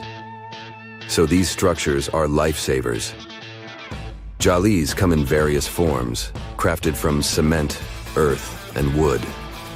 It's a cultural symbol deeply embedded in Indian architecture. You can find its captivating presence in iconic historical buildings like the majestic Taj Mahal and the Grand Red Fort in Delhi. But hey, it's not just a thing of the past. It's still rocking modern architecture scenes, and its charm has sparked creativity in artists and designers worldwide. It adorns the building's exterior, its cross-section showing a larger opening on the outside and a smaller one on the inside. This is where the Venturi effect steps in to show off its physics prowess. As the air flows through the narrowing passage, it picks up speed, creating a difference in pressure between the inside and outside of the building. Air blowing at a higher speed gets compressed, and when released, it cools down. Mashrabia is a wooden lattice or screen used in the Middle East and North Africa. These decorative wonders are like window blinds, but they do more than just look pretty. They're smart too. They give privacy, shading you from the sun, and let fresh air and light in. Some people also add clay pots filled with water, sand, or damp straw to their designs. As hot air breezes through the holes, it also passes through the pot's porous surface. The moisture inside evaporates, cooling the air. This is a perfect low-cost technique for hot and dry climates. It's eco-friendly, and there's no need for electricity. Now, let's fast forward to today. Designers are getting creative, mixing traditional wisdom with modern tech. At the Al Bahar Towers in Abu Dhabi, they've got it too. Picture over 2,000 hexagonal panels that dance with the sun's movement, providing shade to the building's interior. Water evaporation was another secret weapon for ancient people. Simple, yet super effective. Plus, ancient Egyptians hung wet mats and curtains in doorways. When the air passed through them, it cooled down, providing a relief from the scorching sun. Ancient architects were the masters of maximizing airflow. They knew how to cross-ventilate and let hot air escape while inviting cooler air to the party. Speaking of ancient Rome, bathhouses were the place to be back then. It was like a community hub. People gathered to chat about politics, play sports, and, of course, take a relaxing dip. The frigidarium was the cool spot in Roman baths. After a steamy soak in the caldarium, Romans dashed to this giant pool to chill out. Then in some places, like Cappadocia in Turkey, people went underground to hide from the heat. They carved cozy dwellings in volcanic rock, harnessing the Earth's natural cooling powers. So the lesson here is simple. Architects and designers can create wonders by combining local traditions with smart tech. California's Death Valley boasts the highest officially registered temperature to date, with 134 degrees Fahrenheit in 1913. Meanwhile, Africa's sweltering record stands at 131 degrees Fahrenheit in Kebili, Tunisia, as noted in 1931. In Europe, the highest temperature ever documented reached almost 120 degrees Fahrenheit in Sicily in August 2021. Then, in 2022, the UK had the hottest summer of all time. A gruesome discovery took place in Egypt some years ago. You want to hear about it? 16 human hands, carefully buried in 4 eerie pits. They didn't look too much like human hands at first, since they were abnormally large, but they were. Weirdly, there were only right hands. No left hands were in sight. It turned out that it points to the practice of an ancient dark ritual. Old Egyptian art and tales talked of a ceremony where warriors would present the right hand of their adversaries as proof of victory and ask for gold in return. Egyptians believed in the afterlife, so cutting off someone's hand meant you cut off their power eternally. Guaranteeing this type of defeat was interesting to the winning party. Here, the fight was between Egyptians versus Hyksos, who lived in what was once known as Canaan. Egypt has always been the center of some history-changing findings, and some time ago, this papyrus was found. If we stretched it open, it would be just a tad bigger than the height of a skyscraper. The world's tiniest skyscraper, which is located in Wichita Falls, Texas. When humans didn't write on their notes app, they wrote on this thing, made from the medulla of a papyrus plant. Around 2,000 years ago, ancient Egyptians wrote something reminiscent of a book where they describe most of their funerary traditions and their visions of the afterlife. It's considered one of the most important texts from ancient Egypt and is still sold in bookstores to this day. This ancient manuscript was unearthed from a chamber located just south of the Pyramid of Djoser, located in Saqqara. Oh yes, Djoser is the oldest pyramid in Egypt and not the Giza pyramids like most people think. So recently, the site of Saqqara buzzed with excited archaeologists who probably found one of Egypt's oldest complete mummies. They believe that this beautiful and well-preserved mummy was that of a wealthy man. He was discovered in a deep shaft, covered in layers of gold leaves. There are many symbols that show he was an important and wealthy man, like the band he wore on his head, the bracelet on his chest, and the fact that he was embalmed with a tunic, which was reserved for Egypt's finest. The most exciting part of the entire discovery was finding the resting place sealed with mortar, just as the ancient Egyptians had left it 4,300 years ago. Now this may sound weird, but back in 2008, archaeologists discovered a missing pyramid. Now it went missing because it deteriorated over the span of 4,000 years. Today, you can only see its base.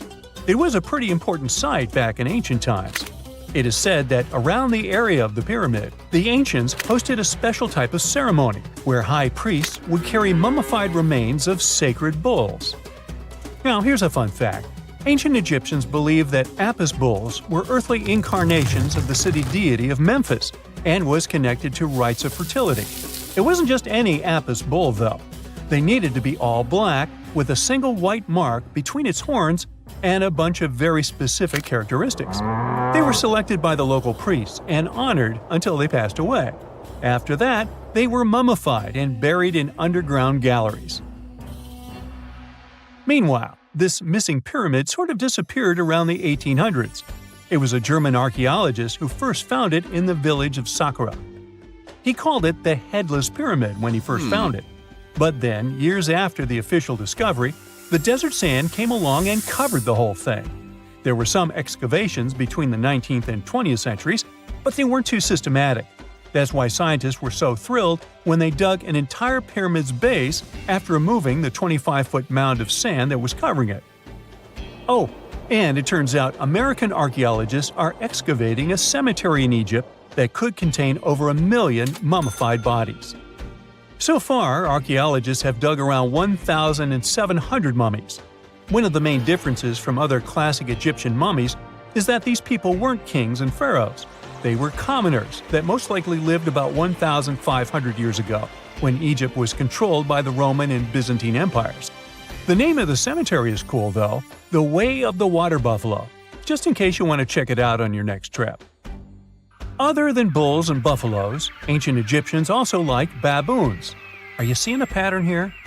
In the beginning of the 20th century, archaeologists discovered a site filled with mummified baboons in a place called, guess what? The Valley of Monkeys. An animal wouldn't have been mummified if it wasn't considered important. Certain animals were more important than others, since they were linked to specific deities. Jackals were connected to Anubis, the ancient god of the afterlife, and cats were likened to the female deity Bastet.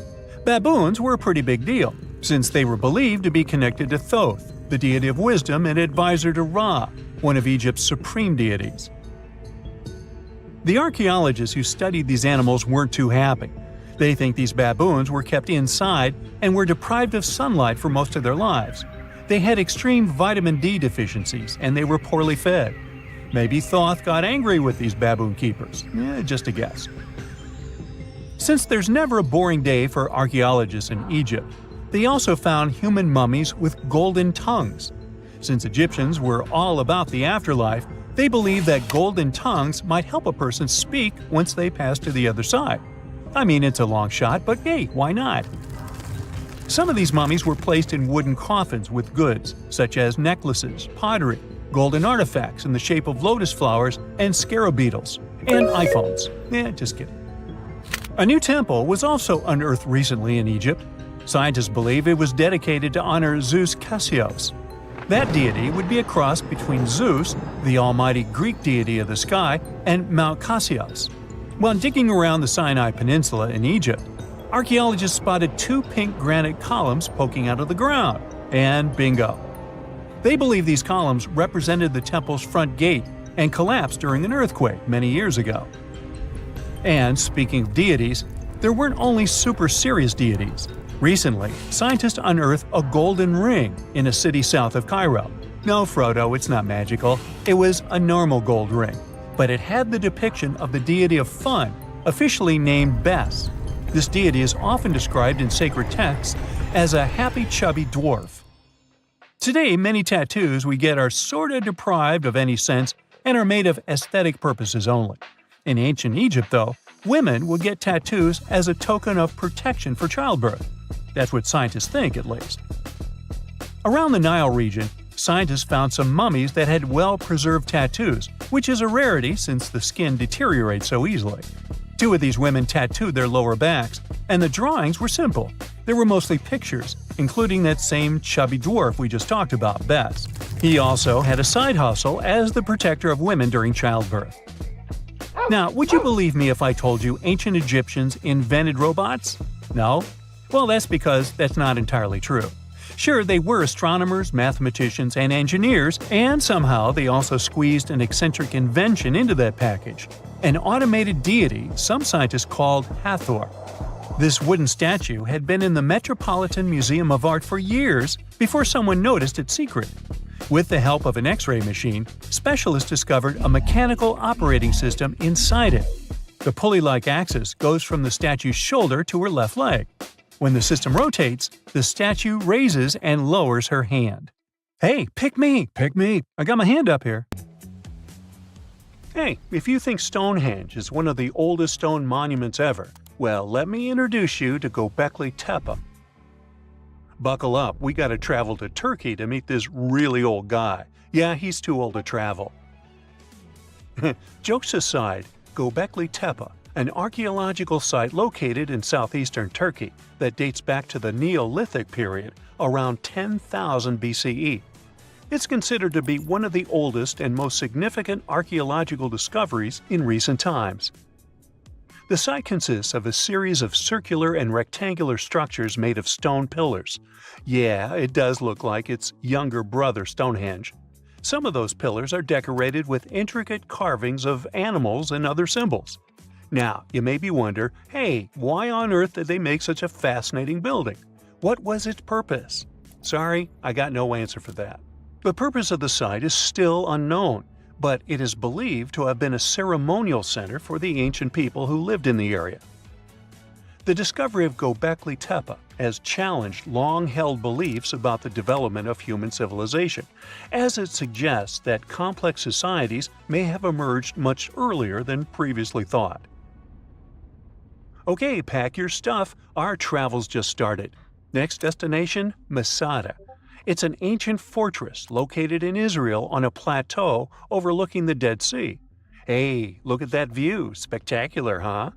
It was built by King Herod the Great in the 1st century BCE, and it was very smartly built. Within the fortress, there were various facilities such as storehouses, barracks, a palace, and a set of cisterns capable of holding approximately 40,000 cubic meters of rainwater. People living there believed that the collected runoff from a single day's rainfall could provide sustenance for over 1,000 individuals for a period of 2 to 3 years. Access to the fortress was limited to 3 steep and winding paths leading up to fortified gates. Still, at one point, the fortress was occupied by people who had fled Jerusalem after the city was captured by the Romans. They held out against the invaders for several months, but eventually they were defeated. But these guys didn't surrender. The story of Masada has become a symbol of resistance and bravery. Today, Masada is a popular tourist attraction and a UNESCO World Heritage Site.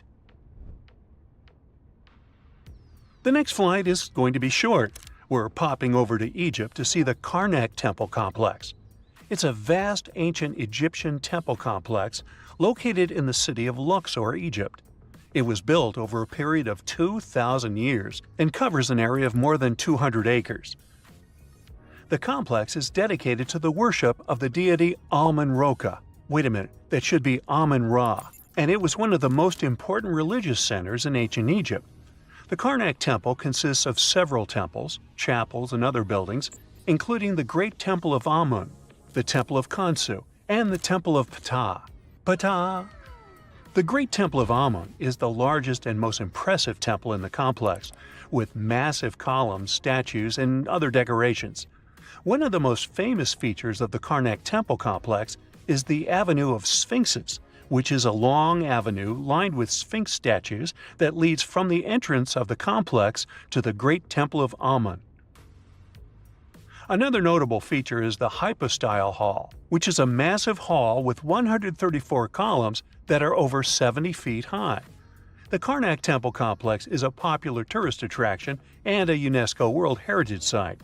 It's considered one of the most important archaeological sites in Egypt and provides a fascinating glimpse into the religion and culture of ancient Egypt. Hey, we can't hop on the next flight and leave Egypt until we see the Pyramid of Djoser. It has another name, by the way. It's also known as the Step Pyramid. This ancient Egyptian site is located in Saqqara. It was built during the 27th century BCE for the pharaoh Dozier by his architect Imhotep, who is considered one of the most important figures in Egyptian history. People believe this pyramid is the first monumental structure built entirely of stone and is an important example of early Egyptian architecture. The pyramid originally stood at 203 feet tall and was surrounded by a complex of buildings and courtyards. It was constructed in 6 layers, each smaller than the one below it, giving it the distinctive step-like appearance. The pyramid was used as a burial place for Pharaoh Dozier and was surrounded by a vast necropolis that contained the tombs of many other important officials. The Grateful Dead? The Pyramid of Dozier has several renovations and additions over the centuries, including the addition of a limestone casing that covered the original step structure.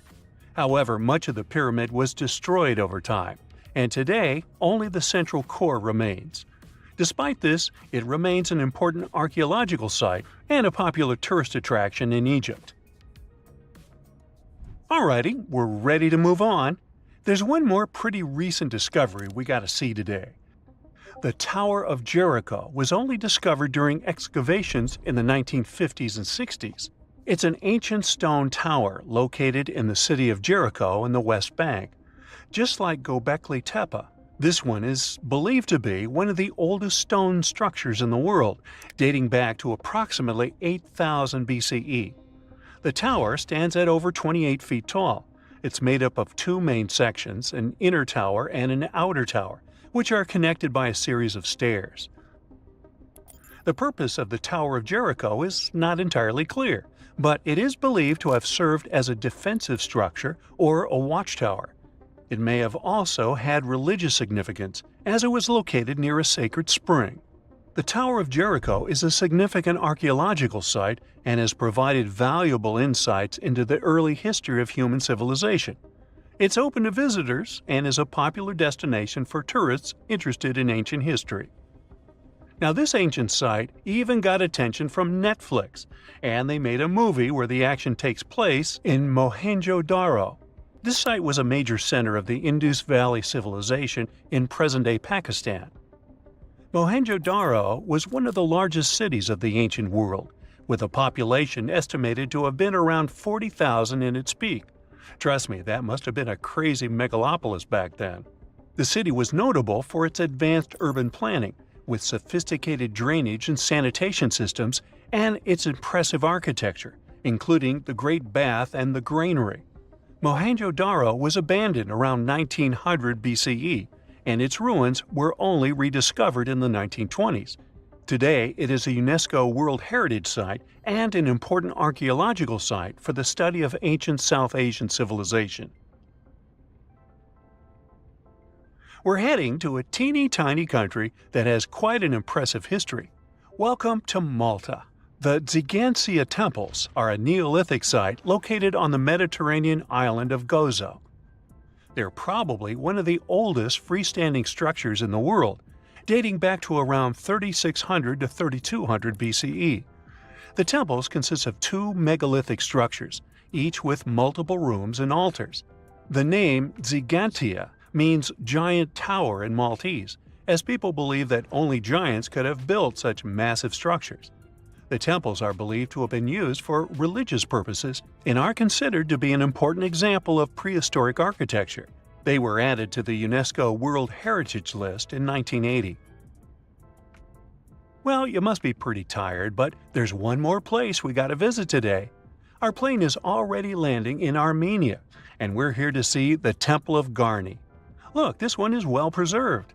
This temple dates back to the 1st century CE. It was built by King Tiridates I as a dedication to the sun deity Mir. Sadly, the temple was destroyed in the 17th century during an earthquake, which is quite a common thing for this area, but it was later reconstructed in the 20th century. Today, it's a popular tourist attraction and is also listed as a UNESCO World Heritage Site. Tartessos, a mysterious, highly developed society that once flourished and then, without any warning, suddenly disappeared. Moreover, before they were completely gone, They performed some strange rituals, as if they were trying to save themselves from something. But what happened to these people? Let's try to find out. Let's go to the southwest of Spain, to about 2,500 years ago. Once, there was a beautiful city here, a trade center of Tartessos. Imagine the temple in the middle of a deserted town. A breathtaking, monumental two-story building. There's a thick smell of frying meat in the air, and the smoke from its frying rises high into the sky, covering the patterns of the sanctuary. The sun has already set, and it's time to prepare for the ritual. We enter the ancient monumental hall. Inside, hundreds of people gather around a long wooden table lined with delicate ceramics and bronze bowls. They feast and drink. These people have much more fun than the animals outside the building. These animals are being prepared for the ritual. Horses, cows, pigs, donkeys, even dogs.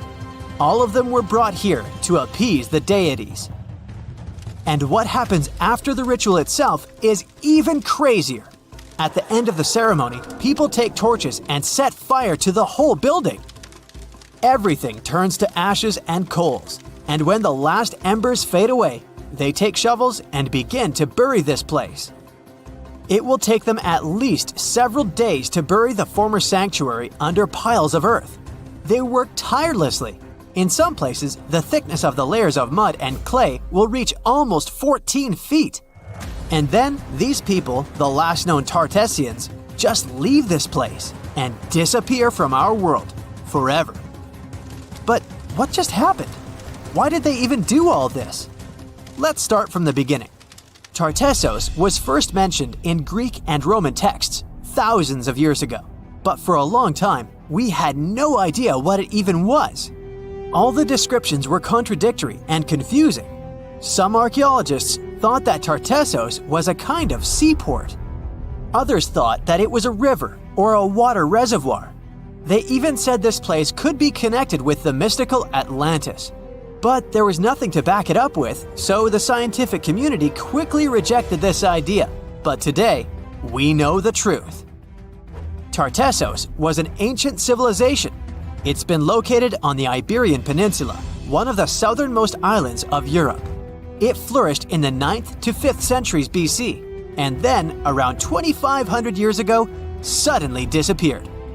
They were quite rich. The island had rich reserves of metal, so their economy was thriving. Silver, copper, lead, and other good things were mined in the local Sierra Morena Mountains.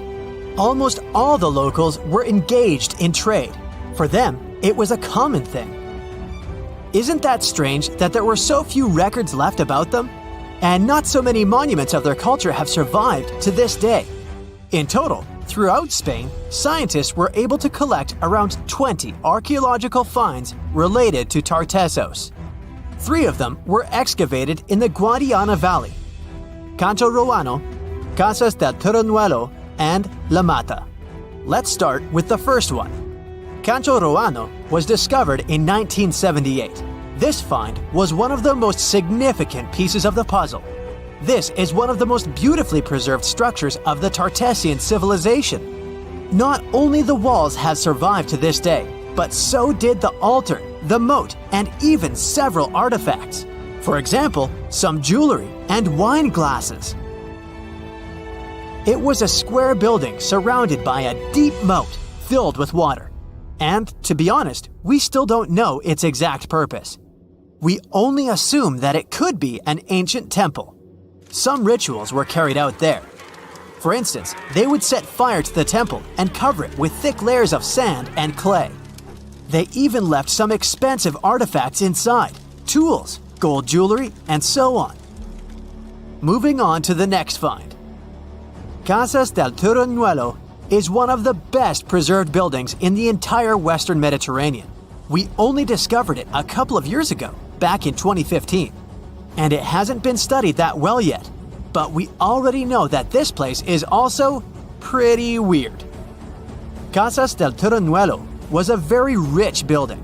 It wasn't just some kind of temporary camp. It was a place of monumental, impressive architecture. massive staircases, vaulted ceilings, luxurious materials brought from all over the Mediterranean, and the latest construction technologies. It was supposed to be a place of power, maybe even something like a palace. And yep, it also became the venue for the rituals. It's unclear whether the locals intended to destroy this beautiful place from the very beginning, but this is where they performed the greatest ritual in the area. This ritual involved more than 50 animals, including the most valuable ones, horses. It was their only means of transportation. The fact that these people gave away their horses may indicate that they planned to stay here for some time. Perhaps they hoped to appease the deities and settle on local lands. The ritual was carried out exactly as they intended. And just like Cancho Ruano, this place was also set on fire. When the ritual ended, the locals buried this place and left, disappearing into the countryside of the Iberian Peninsula. Now it's an abandoned and quiet place. Just like Cancho Ruano, it's been standing here untouched for more than 2,000 years. The last find is La Mata, which was discovered much earlier than the other two, back in 1930. The resemblance between all of them was striking. La Mata had the same fate. It was burned and forgotten for centuries. All of this is very strange and mysterious. It seems like the locals were fleeing from something. Perhaps something happened that made them start building these banquet halls and arranging large-scale rituals. They thought that their deities turned away from them and tried to appease them. But unfortunately, it didn't work. As a result, they were forced to leave their temples and soon disappeared altogether forever. And by the way, why did they disappear at all? Well, this is another mystery of this civilization. One of the most important questions is, did they know that they were going to disappear? Or was it something unexpected?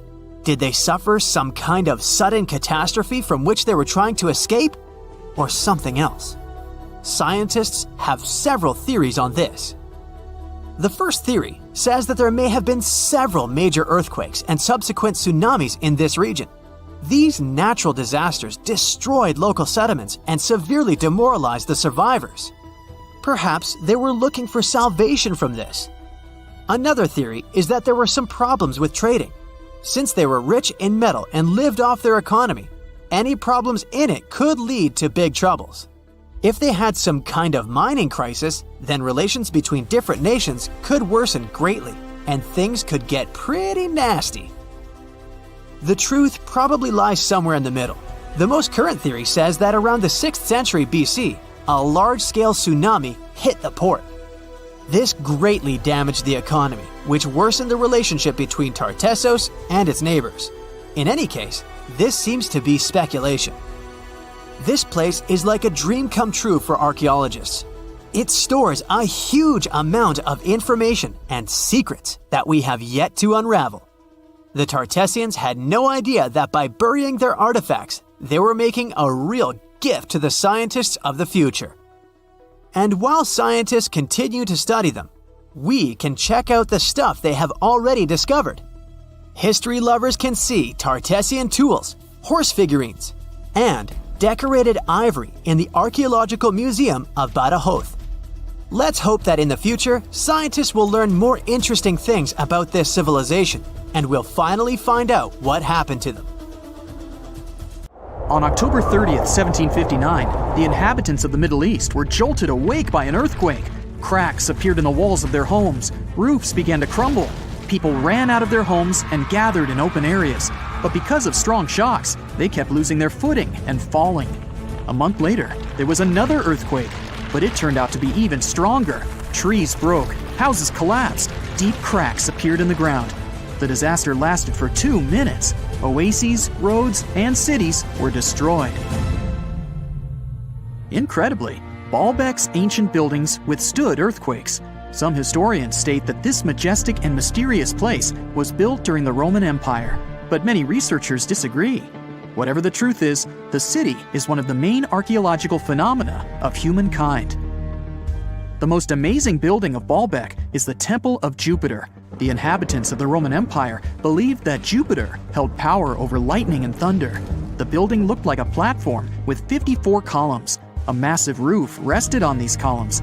Today, you can only see 6 70-foot-high columns. Each of them consists of 3 sections and resembles a pencil. The cores of these pencils were made of lead. This made the columns exceptionally strong. Each of these pieces of stone weighed an incredible 80 tons. That's the weight of 35 Ford Explorer SUVs. Look, this is the largest block in the Great Pyramid of Giza. But compared to the blocks from Baalbek, it doesn't even look that impressive. The foundation under the Temple of Jupiter was preserved. That's how specialists figured out it consisted of about 25 monolithic stones, weighing 450 tons each. It means that the blocks from Baalbek weigh almost 4 times more than the blocks from Egypt. There are 3 more enormous limestone blocks in the foundation. They weigh 800 tons each.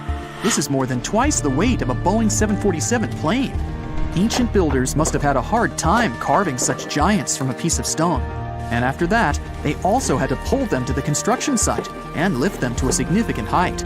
Repeating these logistics would probably turn out to be a nightmare for present-day builders. To do this amount of work, they would need modern equipment. But Baalbek's constructors didn't have trucks, cranes with circular saws, or electricity. How did the builders of the past manage to do this? Scientists have a theory that includes ropes, winches, and lever systems. Naturally, the engineers of the past made all the gadgets from wood. Around 3,000 feet away from the ruins of the temple complex, there's a quarry. Archaeologists suppose that's where the stones for the construction were cut. They found a block of limestone there. It seemed to be too large, even for this incredible place. The monolith got called the Stone of the South. It was 65 feet long and 13 feet wide. The ancient builders didn't have time to completely separate it from its mother rock. A group of scientists from Austria estimated that this piece of limestone weighed more than 1,000 tons. That's like 3 Boeing aircraft or 160 African elephants. There was another surprise awaiting the archaeologists near the Stone of the South. It was the second monolith that weighed more than 1,200 tons. But the ancient builders didn't stop at that. They continued to work. In 2014, in the same quarry, German archaeologists unearthed a block that weighed 1,650 tons. No one has figured out yet why people of the past needed a piece of stone that weighed as much as 125 school buses. It's also unclear how they were going to move this giant and why they didn't finish the job. In any case, this third monolith is the largest processed piece of stone in human history. There are more questions than answers. Some researchers believe that people of the past had high-tech equipment. Others don't think so, but are eager to understand how the builders managed to move those stones. There's a huge number of ancient buildings and artifacts on the planet. Lots of them make researchers scratch their heads. Near the Pyramid of Djoser in Egypt, archaeologists have found a network of tunnels. This place is called Serapeum.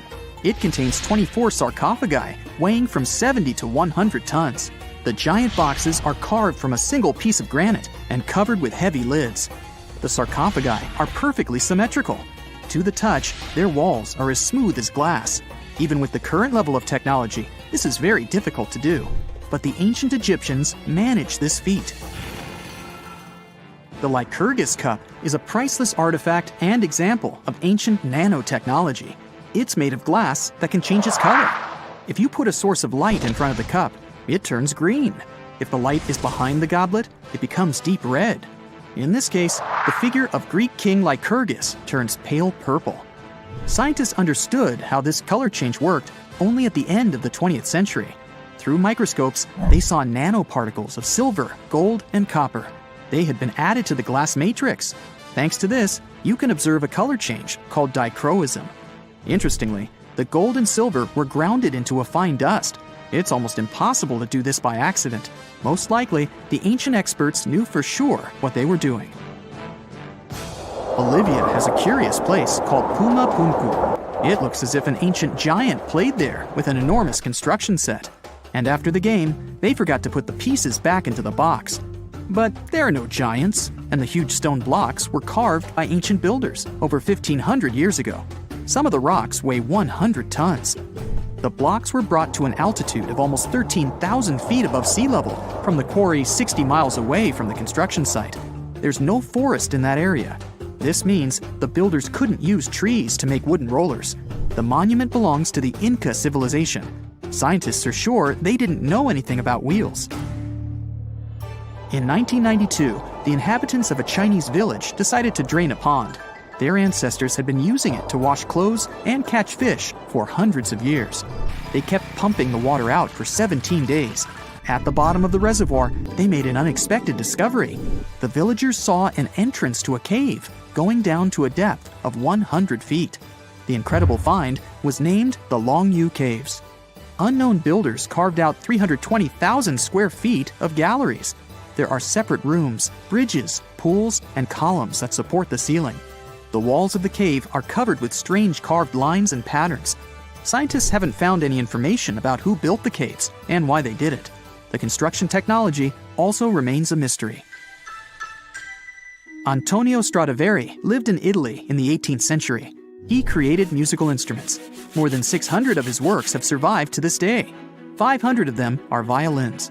One of the instruments was sold at auction for $16 million. The violins made by this master sound clear and deep. Researchers can't understand why Stradivarius instruments produce such unique sounds. Perhaps it's all about the varnish the master used to cover the violins. The answer may also lie in the wood the instruments are made of. In those days, Europe had a cold climate. Because of this, the wood became denser, and the instruments made of it sounded especially pleasing to the ear. In the Indian city of Delhi, there's a 23-foot-high pole. It weighs 6.5 tons and is made of 98% wrought iron. The 1,600-year-old pillar has no signs of rust or decay. Scientists believe that the monument is so well preserved thanks to the dry weather and the chemical composition of the metal. It might be resistant to corrosion. And still, researchers don't know how the blacksmiths managed to make an iron pillar that's not afraid of rust. It seems like a tough feat, even for modern metallurgists. The Al-Nasla rock is divided into two parts by a perfectly straight slit. Each boulder stands on a small pedestal. Some people believe this is the evidence of ancient laser technology. But geologists think the split happened due to the ground shifting or natural vibrations that occurred under the rock. This process led to the appearance of the crack. It had been deepening for thousands of years, and gradually, the natural monument took the form you can see today. It's nighttime, and you're about to walk inside Pharaoh Tutankhamun's final resting place. You know, King Tut. You don't have a torch, but at least you came with a flashlight. You walk down several flights of stairs and observe how the walls are carved in hieroglyphics and what looks like a spell. Those who take anything from this place will be doomed for life, the spell says. Even if you don't really believe it, this scares you a little bit. You find a huge stone door. Is it a trap? You manage to open it, but oh no, it's only an empty chamber. You check your map. It seems like you're heading in the right direction. After what feels like hours, you realize you must be trapped inside a labyrinth. You try to retrace your steps, but you can't find the door where you came in from anymore. That's it, you think to yourself. You've fallen for the Pharaoh's trap. What's worse, you didn't bring a lunch. Okay, so we've all seen Hollywood movies where the main character is exploring ancient ruins and faces some seriously dangerous traps, right? We've been told Egyptian royalty protected their final resting places with venomous scorpions and snakes, sliding doors that will trap you for life, and giant rolling boulders that will crush anyone on their paths. The thing is, were these traps truly real? Well, I regret to be the one to break it to you, but this is all fiction. These elaborate traps were too technologically advanced for ancient civilizations to pull off. That is not to say, however, that there weren't any traps at all. Ancient civilizations, like the Egyptians and the Mayans, are known for their practice of building entire monuments dedicated to the ones who had passed away. These structures would often reflect the position of person occupied in society. So, for the really important people, the VIPs of their times, massive monuments were built to host their bodies long after they were gone. Some of these civilizations believed that a person's life would continue on the other side of the veil. For that reason, a person would be buried together with the belongings of their current life. If they had a lot of money and power and stuff, that meant their resting places would be filled with riches and gold. Now imagine if you lived in ancient Egypt and you knew exactly where all the pharaoh's tombs were located and had heard rumors of the amount of wealth kept in these places. Maybe you would be tempted to go check it out, right? We're talking about large rooms filled from floor to ceiling with golden artifacts, jewels, and even money. I mean, it does sound tempting. And since there weren't any security guards protecting the entrance of these places, Egyptians needed to get creative as to how they would protect these riches. These old civilizations found some traps to be useful. A recurring one was building empty rooms inside the monument to confuse a burglar. Now, let's take a look at Amenhotep III's final resting place as an example. It was built in the city of Luxor, in a spot also known as the Western Valley of the Kings. Two French engineers originally discovered the monument between 1905 and 1914 CE. The structure is huge and has more than 10 chambers, connected by long corridors and steep stairways. The King's Chamber is the most hidden one, and for an outsider to try and find it, they will probably enter a lot of empty rooms beforehand. Other pharaohs tried to protect their riches by commissioning monuments with false doors concealing pits that were up to 20 feet deep. This way, an unwarned and unwanted visitor would be surprised by the deep hole on their way to the king's resting chamber. Alongside false doors, pharaohs made sure to build labyrinth-style corridors and false walls. This way, robbers could take hours or days before they found the king's real chamber. As to pits with poisonous snakes on them, if there were any reptiles inside these monuments, they probably got inside on their own, and would most likely not stay there for long. There is no way snakes would survive years and years without food inside these pits. So yes, another Hollywood-induced belief right there. If these traps seem boring to you, archaeologists did find an interesting deterrent in the final resting place of the Red Queen of Palenque in Mexico. Palenque was one of the most powerful Mayan cities in pre-Columbian Mexico, and the Red Queen was believed to be the grandmother of the last Mayan king, undoubtedly a person of immense importance to the empire. In her honor, a huge monument was built to keep her body after her passing. The discovery of the tomb itself was already thrilling. Archaeologists found an ancient monument when digging at the site back in 1994. The first thing they found was a room with a hidden door. Once they opened the door, they discovered a long corridor. Finally, at the end of this corridor was the Queen's chamber. The team of archaeologists was beyond excited to unearth this chamber with the mummy of the Queen herself still inside it. They found her to be accompanied by her pearls, jade shells, and expensive rocks. But as the team explored the remains, they saw something rather strange. The room was filled with a red-colored powder. Researchers knew that the color red was important to the Mayan people, and that much of their clothing and buildings were decorated with this color. But they didn't understand why the queen was buried with this unknown red substance. After they took a sample back with them for further analysis, they discovered that the red powder was cinnabar, a very dangerous mineral. This powder, when inhaled, can cause, shall we say, severe health damage to a person. The team concluded that this could only be a trap for anyone trying to steal her riches. Okay, so dangerous powders might have worked as the most intense traps we've seen until now. But perhaps the cheapest way to keep out unwanted visitors was to advertise spells written out all over the monument. We'd probably laugh at these today, but back in the day, they were more or less effective.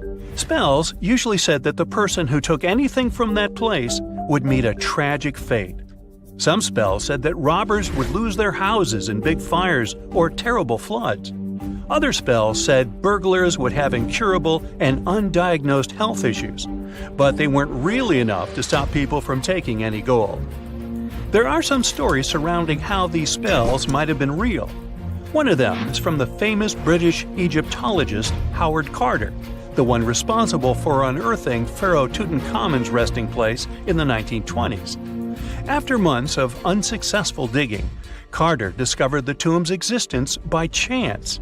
He found the entrance to a stairway right beneath the soil where he had been searching all those months. With the help of a team, he cleared the piles of sand blocking the stairs and discovered a doorway. The door had several royal symbols carved into it, and Carter knew this could only mean a very important person had been buried there. And he was right. With a chisel, he made a hole in the top left-hand corner of the doorway and lit his vision with the help of a candle. He couldn't believe what he was seeing, the reflection of several golden and jeweled items crowding the chamber before him. Lost for 3,000 years, Carter had just discovered the final resting place of King Tut. But the story didn't finish here. This discovery was accompanied by a series of unfortunate events that led people to believe it had something to do with the pharaoh's spell. Carter himself mysteriously passed away just a few years later, and some of his assistants lost their houses in floods, just like one of the spells threatened. Some say it's just coincidental, as there's no real proof of these things being connected. Well, what do you think? Was this an effective trap after all? Salt makes our chips and popcorn taste yummy, but it turns out that's not all. It's used in household and industrial products, from cosmetics to fertilizers, from water treatment to road gridding. All over the globe, around 300 tons of salt are produced every year. But there's a problem. That's too much salt for our planet. You see, salt rises to Earth's surface from deep oceanic rocks gradually, and this process is quite balanced, or it used to be. Humans are pushing this balance out of whack. Our demand keeps increasing, and we're releasing too much salt into the soil, air, and sea. And if this process continues unchecked, we might face an existential threat. Yep, it's as serious as that, and a recent study conducted by the University of Maryland confirms this. There is this thing called the natural salt cycle. It's existed for thousands of years. Salt naturally rises to our planet's surface via geologic uplift and rock weathering. Sometime later, rocks break down and release salt ions into the soil. Some of these ions are absorbed by plants and organisms. Others are washed away into rivers, which transport them into oceans. Salt also gets into the atmosphere. It happens through salt dust in dry regions and sea spray in coastal areas. It's crucial for humans because our bodies need salt, just like animals and plants do. Simply put, we're electrical systems controlled by salt. Soil needs salt because otherwise it won't clump together. Plants also need small amounts of salt since those allow them to have proper metabolism and synthesize enough chlorophyll. At the same time, too much salt isn't a great thing, and nowadays, human activity is messing with the natural salt cycle, bringing salt to the planet's surface much more quickly than before. That's the conclusion researchers made after combining data from different sources, including the U.S. Geological Survey's Mineral Yearbook and global records of river compositions and salinity measurements. The main factor bringing about these changes is salt mining for food and other products. Then there are also acid rains. Those increase the rate of rock weathering. These and other factors speed up the generation of salt at the surface of our planet. At the moment, the concentration of salt in the world is too high. The soil, plants, and animals can't use all of it. Even worse, some essential species can't survive with all this extra salt. Their demise changes biodiversity and can lead to the appearance of invasive species, such as phragmites. Those are tall, reedy plants taking over coastal areas. Then, there's also zooplankton, an important ocean species regulating algae. It's extremely sensitive to salt. If this species starts to decline, it might mess with the world's food webs. Too much salt also turns farmlands into wastelands. Recent reports have shown that around 833 hectares of land are already affected. And that's the area around 4 times the size of India. In some countries, huge areas become infertile because of oversalination. Plus, excess salt is bad for our health. The thing is, all that extra salt gets into groundwater, making it too salty for human consumption. It's particularly bad for people with sodium-restricted diets. And I'm not only talking about table salt or sodium chloride. No, other calcium and magnesium-based salts are seeping out too, usually from the production of fertilizers and building materials. It's like a chemical cocktail of different salts coming from various sources, and scientists don't know yet the effects such a cocktail can have on us humans and our health.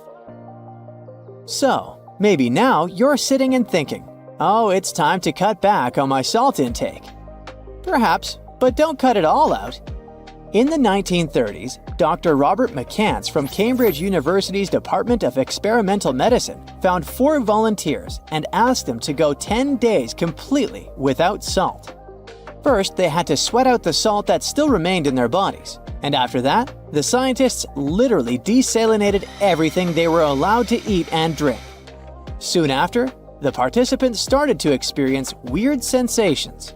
They realized that they didn't taste much flavor in anything they consumed. It got worse. Fatigue set in, and the volunteers soon got too tired to even eat. They began to show the signs of hyponatremia. It occurs when the concentration of sodium in your blood is dangerously low, and that's when a person's blood cells swell because there's not enough salt in the blood to regulate how much water a cell should and will consume. If this condition is left untreated, it can not only result in seizures, but also have much, much worse consequences. At the end of the trial period, participants got some salty foods, and miraculously, within a few minutes, they could taste again, and their energy seemed to be replenished almost immediately. Honestly, it sounds kinda terrifying. If that's what a mere 10 days without salt are, imagine what catastrophe it would be if salt just ceased to exist. We wouldn't be able to last long, that's for sure. And it would be a never-ending drama, not only for us, but for plants and animals too. They need salt as much as we do. If our oceans suddenly lost all the salt, it would wipe out all underwater algae, cutting photosynthesis on Earth almost in half. Land-based plants would follow suit. So, soon after the disappearance of salt, we'd face a huge issue. Too much carbon dioxide and not nearly enough oxygen. Our climate would start fluctuating between extremely hot and cold temperatures, and hurricanes would become insanely powerful and super destructive. Luckily, we still have salt at our stores, and the natural salt cycle might get more or less stable again. By the way, humanity has known of and appreciated salt for many centuries. For example, it was used as offerings and to preserve mummies in ancient Egypt. It was a valuable commodity traded between the Phoenicians and their Mediterranean empire. In ancient China, people knew of more than 40 types of salt and used it for medicinal purposes. In medieval continental Europe, Venice gained power through its salt monopoly. The production and transportation of salt led to the appearance of new cities and the construction of roads. Salzburg, the city of salt in Austria, is a great example of that. Even these days, salt continues to surprise us. For example, recently, researchers from the University of Miami Rosenstiel School of Marine and Atmospheric Science have discovered rare deep-sea brine pools in the Gulf of Aqaba. That's a northern extension of the Red Sea. Those salty underwater lakes are likely to hold secrets about the way oceans on Earth formed all those millions of years ago. They might also give us some clues to life on other planets. Brine pools are some of the most extreme environments on Earth. And still, despite their ultra-high salinity, somewhat exotic chemistry, and total lack of oxygen, they're teeming with life.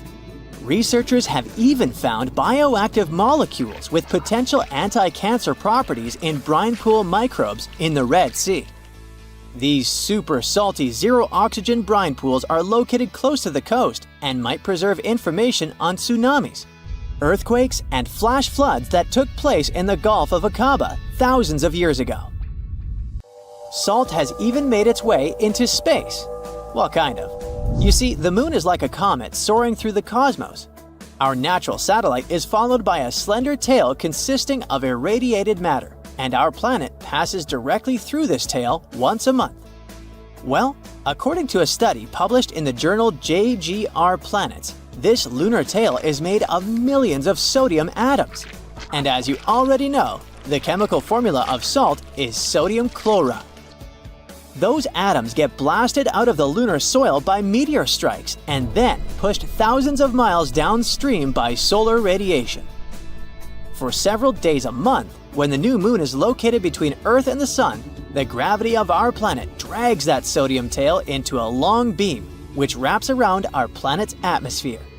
The tail itself is harmless and invisible to the unaided eye, but during those new moon days, high-powered telescopes can detect the faint orange glow of sodium in the sky.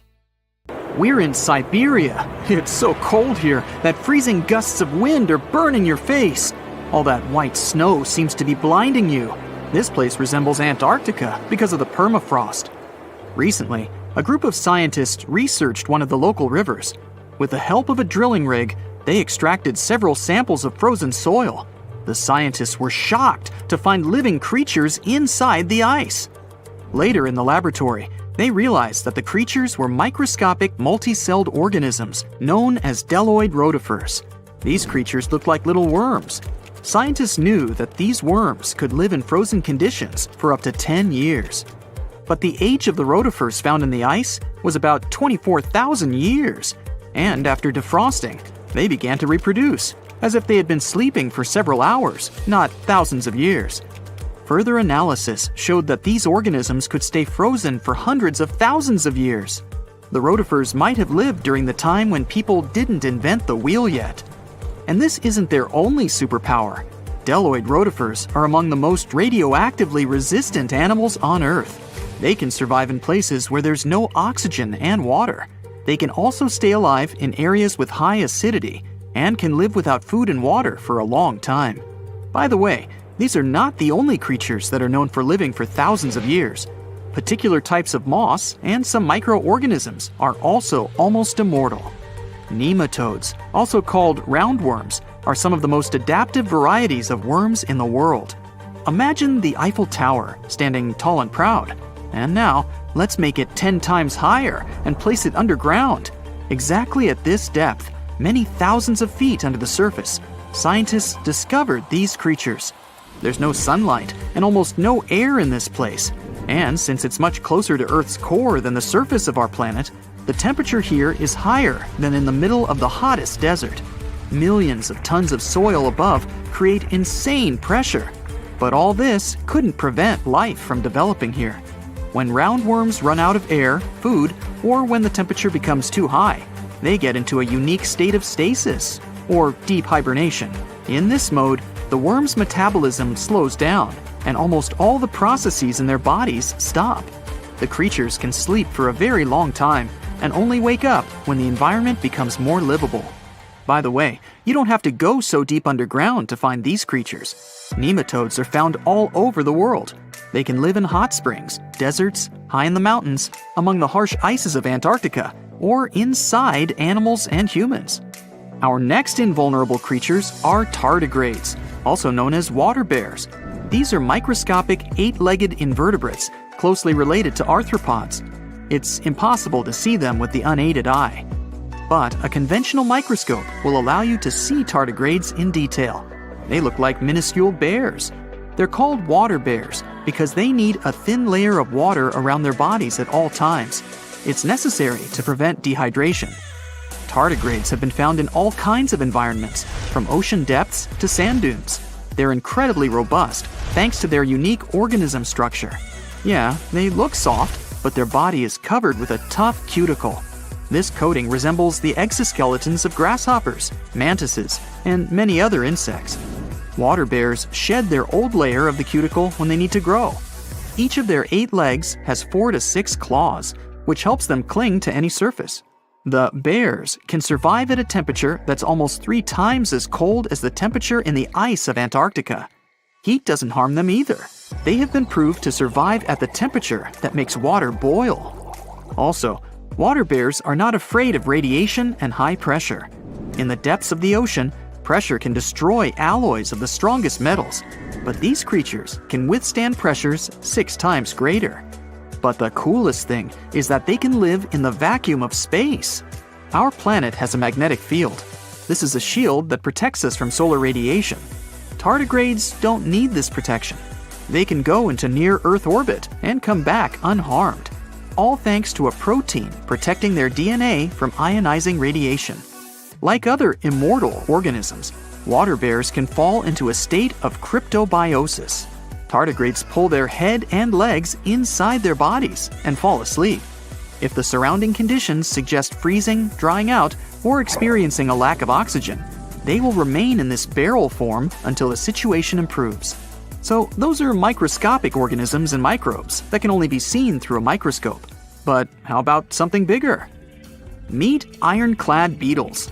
They live in the southwestern US and Mexico. These insects can not survive high temperatures, live without oxygen, or in conditions of increased radiation. But their shells are so tough that they can only be pierced with a drill or hammer. Their durable exoskeletons are made of a special substance, chitin. It can also be found in the armor of crabs or shrimp. And still, the chitin of the ironclad beetle is so durable that it allows this creature to withstand the impact of a car moving at high speed. In times of danger, they can hide their whiskers and strong legs in special recesses in their shell. Other animals can't bite through the armor, so they spit the beetle out and leave to look for lunch somewhere else.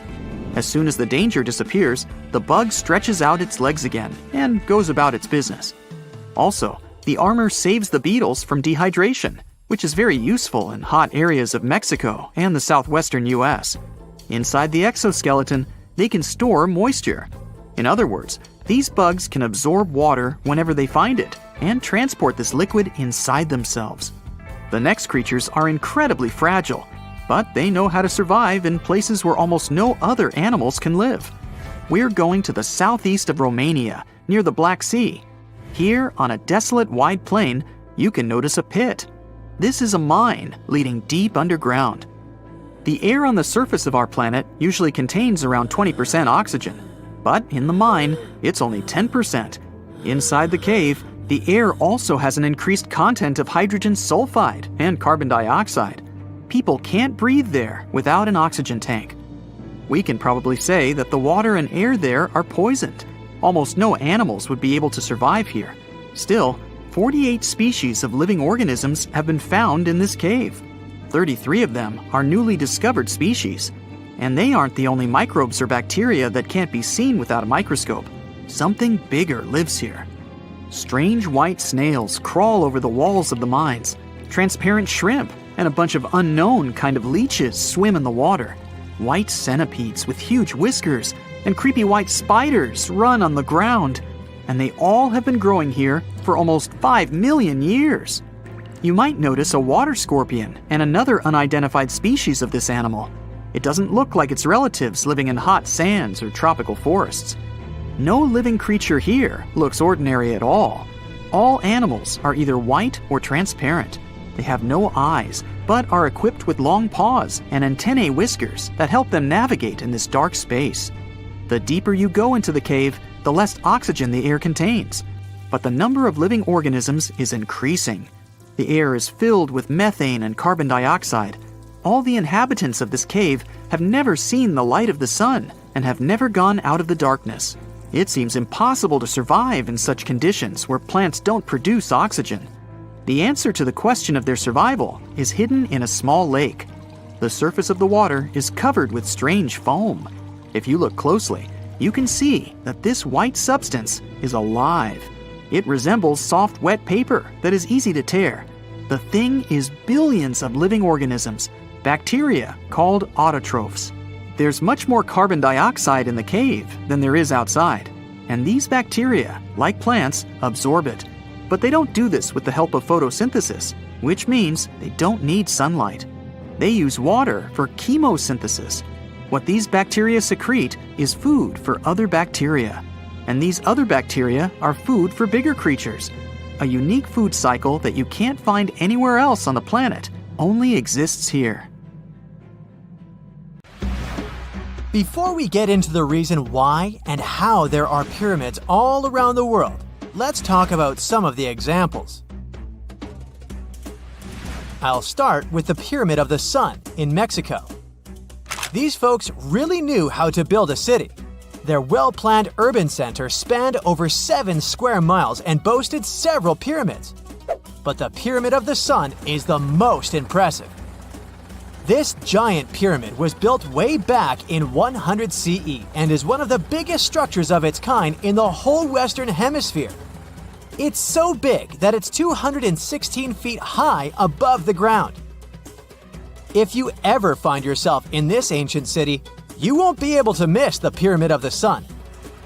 It's right there on the east side of the Avenue of the Dead, the city's main north-south street. To build this incredible pyramid, around 1 million cubic yards of material were used, including a special kind of red volcanic rock called hued tezontle. Impressive, huh? We don't know too much about the people who built the Pyramid of the Sun or its purpose. But archaeologists believe there was once a temple on top of it. When explorers went below the pyramid in the 1970s, they found a bunch of cool tunnels and chambers. In 2011, they even found a secret stash of clay pots, obsidian pieces, animal bones, human figurines, and a mask. Who knows what other secrets the pyramid is hiding? If you decide to see this one, you must climb the pyramid using the 248 uneven steps on the west side. Watch your step. Sudan got some pyramids too. Nubian pyramids aren't as big as the ones in Egypt, but they still got around 200 of them. These ancient pyramids have been home to the tombs of the pharaohs of the Meroitic Kingdom for almost 1,000 years, who ruled Egypt from Nubia to the Mediterranean Sea. The pyramids at Meroe were constructed using granite and reddish sandstone. Oh, and did you know that Sudan has more ancient pyramids than Egypt? The Kushite pyramids depict the indigenous architecture and burial traditions of Nubia's Napata and Meroe kingdoms, which ancient Egypt influenced. Meroe, the burial site of over 40 queens and kings, is the most extensive Nubian pyramid site. The tomb walls depict mummified royals bedecked in jewelry, their wooden caskets containing bows, quivers of arrows, and other artifacts pointing to the Meroitic relationship and trade with Egyptian and Greek civilizations. So if you're looking for some ancient tombs to explore, you may consider skipping the crowds in Egypt and heading on down to Sudan. Let's fly to Iraq to see some more pyramids. Ziggurats have fancy receding layers and tiered temples. Instead of a smooth exterior, it has tiers like a cake. Perfect for all the important work and rituals that went on inside. You can find these towering structures scattered throughout Iraq and Iran, and they're a real testament to the power and skills of the people who built them. One of the biggest and most impressive ziggurats is the ziggurat at Ur. It's basically a giant rectangular pyramid that stands a whopping 70 to 100 feet tall, with 3 levels of terraces and a temple on top. Can you imagine how many baked bricks it took to build that thing? Try 720,000 for just the lower portion. This particular ziggurat was built for Sumerian king Ur-Nammu. Similar to other ones, this pyramid has been around for thousands of years, so it got a little rough around the edges. Thankfully, the Babylonian king Nebuchadnezzar II and some archaeologists came to the rescue in the 6th and 20th centuries respectively, and now you can find this near Talil Air Base. The ziggurat at Ur was built in 2100 BCE by King Ur-Nammu for the moon deity Nana. It was the tallest building in the city, and you could see it from miles around. It was like the medieval cathedral spire of its day. People would come here to bring their agricultural surplus and get their food allotments and seek spiritual nourishment. Sadly, the Nana temple at the top of the ziggurat didn't survive, but we do have some blue glazed bricks that may have been part of its decoration.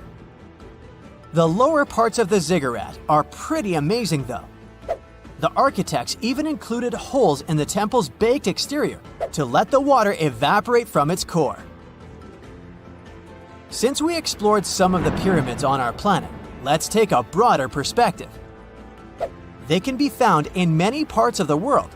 Egypt has over 100 pyramids, double that number in Sudan, and dozens of others are scattered in the Middle East and China. The Americas have the most pyramids in total, with more pyramids than the rest of the world combined. These pyramids are located in Mexico, Guatemala, Honduras, and El Salvador. Time to know more about the evolution of pyramids through history. The oldest pyramid is in Egypt. This pyramid was a step pyramid, which was created by placing one layer of stone on top of another. The pharaoh Sneferu is credited with creating the pyramid shape we recognize today. During his 45-year reign, he built 3 pyramids. His first 2 attempts failed, but he finally got it right with the Red Pyramid, which is considered the first true pyramid. It was Sneferu's son, Khufu, who built the Great Pyramid of Giza, which was the tallest human-made structure on Earth for almost 4,000 years. Latin American pyramids are similar to early Egyptian step pyramids, but they were built independently, with no knowledge of each other. The pyramids in Sudan were built around 700 BCE and are tall but much narrower than those in Egypt. How in the world did all these civilizations build these things without even texting each other? After all, the Aztecs, Mayans, and ancient Egyptians were about as different as possible. But despite their cultural differences, they all seem to agree on one thing. Pyramids were pretty cool. Step pyramids are all around the world because they were the most feasible and stable way to build large and tall structures without access to lighter building materials like wood and metal. The triangular form with a square base is the best way to build a sturdy structure, and having a cube structure would require more material for less height. Now, when it comes to pyramid design, the Egyptian pyramids were like giant triangles with a square base, smooth sides, and a pointy top. On the other hand, the Aztecs and Mayans went for a tiered cake look, with steps leading up to a flat platform on top. So, while all these pyramids share the same basic shape, they have their own unique flair. Each group built its pyramids using different materials, techniques, and slope angles. So while they may have been inspired by each other's work occasionally, they were just doing their own thing. Egyptian pyramids had smooth, angled sides that were designed to help the pharaoh's soul ascend to heaven. The Pyramid of the Sun was built over a series of caves that served as a passageway for the deities. The Maya built the temple of Kukulkan in Chichen Itza to honor the deity Kukulkan, usually represented by a serpent. Nicknamed El Castillo, it has 91 steps on each side, plus a platform. That's 365 steps, one for each day of the Mayan calendar. Tell me, Brightsiders, how were pyramids built? To begin with, humans made them, not a foreign race from space that landed on Earth. You see, one thing that all pyramids have in common is that they were built without advanced tools or even the wheel. It took a lot of people to build them, including skilled laborers and architects. For example, it's estimated that 20,000 people built the Great Pyramid of Giza, and it's believed that most of them were skilled laborers. Building pyramids was a massive undertaking that required years of planning and effort. The Great Pyramid at Cholula, Mexico, took 600 years to complete. We know that the ancient Egyptians were talented enough to build something as grand as the pyramids, but were they also smart enough to measure the speed of light? There's a theory circulating online that says exactly that. If you look at these two numbers, you'll see that they match completely. The first one is the speed of light in a vacuum measured in meters, and the second one is the latitude of the Great Pyramid of Giza. So, was it done on purpose, or is it just a coincidence? Well, happily, we can tell you that it's actually just a coincidence, not another conspiracy thingy. The Great Pyramid is just one of the many places in the world that share the same latitude. And more importantly, even if the ancient Egyptians had somehow measured the speed of light, and chosen to keep it a secret from the rest of the world, they wouldn't have used meters to put it down. Meters were only defined at the end of the 18th century. The builders of the pyramids used a different unit of measure called cubits. 1 cubit is equal to 1.5 feet. Cubit was based on the length of the arm from the elbow to the tip of the middle finger, and it became popular in the ancient world. So if they wanted to impress the rest of the world and set the pyramids at a point that matched the speed of light in cubits, they would have to build their iconic constructions somewhere in Europe. And then the Danish astronomer who first measured the speed of light in 1676 would have been really upset to know that someone had done it centuries before him. So although they were ahead of their time in many aspects, the ancient Egyptians never measured the speed of light or used longitude and latitude to map their locations. The base of the Great Pyramid of Giza might seem like a perfect square, but it's actually an 8-sided structure, not 4-sided. Each of its 4 sides has a subtle concave indentation that splits it evenly from base to tip. The official version is that a British pilot was the first to notice it in 1940 while flying over the pyramid. He took a photograph that showed shadows highlighting these indentations. Some people think these lines are only visible from above and can best be seen at dawn and dusk during the spring and autumn equinoxes. This has led to a freaky theory that the ancient Egyptians might have designed the pyramids to communicate with something looking at them from above. Now, the Great Pyramid is one of only 3 pyramids that used to have a swivel door. It weighed around 20 tons, but they could still easily open it from the inside. Its precise fit made it nearly invisible from the outside, with no visible latch or handle. There were only slight variations in the exterior stone that gave out an opening. The other 2 pyramids with similar doors belonged to Khufu's father and grandfather. The Great Pyramid also has a hidden void at least 100 feet long that was only found in 2017. We still don't know what lies within the space, what purpose it served, or if it is the only space of its kind. Researchers used the same tech to see through cathedral walls, Mayan pyramids, and even volcanoes. It depends on a natural shower of subatomic particles called muons. They pass more easily through empty space than through solid materials. So if they arrange multiple muon detectors around a structure, scientists can map out its solid and empty areas. A team of scientists placed muon detectors inside the Great Pyramid and allowed them to gather data for months. Scientists have analyzed samples of the mortar used to build the pyramids many times. Although we know its composition, modern technology still can't replicate it. The mortar is mostly made from processed gypsum, but it wasn't used like the cement we use for bricks today.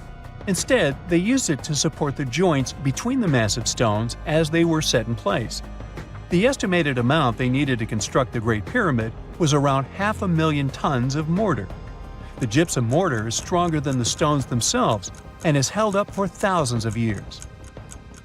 Now, all 4 sides of the Great Pyramid are aligned with the cardinal points – north, south, east, and west.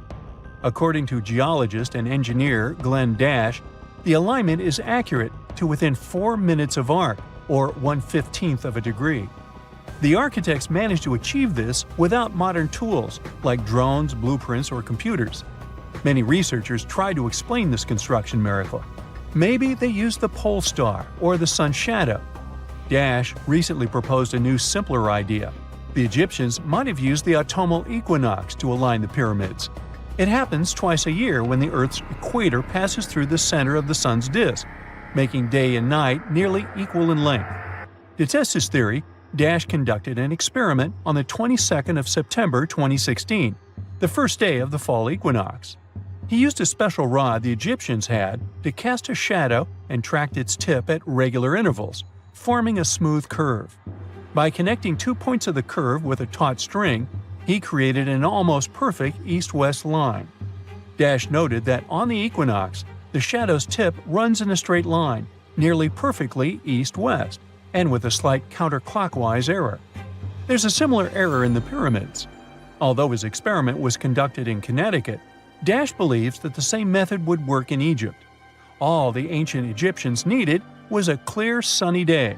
They could determine the fall equinox by counting 91 days from the summer solstice. But they left us few clues, and no engineering documents or architectural plans have been found that explain their methods. So they might have mapped shadows, but it's not definite. Now, scientists have long wondered how heavy stone blocks were carried to the pyramid sites, and they might finally have an answer. A research team from the University of North Carolina, Wilmington, has discovered that 31 pyramids are likely to have been built along a long-lost ancient branch of the River Nile. It's now hidden under desert and farmland. For many years, archaeologists have thought that ancient Egyptians must have used a nearby waterway to transport materials, equipment, people, and whatever else they needed to build the pyramids on the river. But up until now, they weren't certain of the location, shape, size, or proximity of this waterway to the site of the pyramids. The group of researchers used radar satellite imagery, historical maps, geophysical surveys, and sediment coring to map the river branch. They believe it was buried by a major drought and sandstorms thousands of years ago. The team managed to go below the sand surface and get images of some hidden features thanks to radar technology.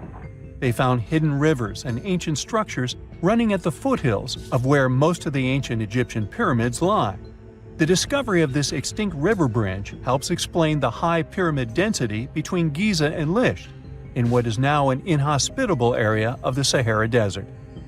Now, Egypt isn't the only country with the most pyramids in the world. The champion's title here goes to its southern neighbor, Sudan. It has between 200 and 255 pyramids, compared to Egypt's measly 138. They were built by members of the Kingdom of Kush, an ancient civilization that ruled the lands along the Nile River many years ago.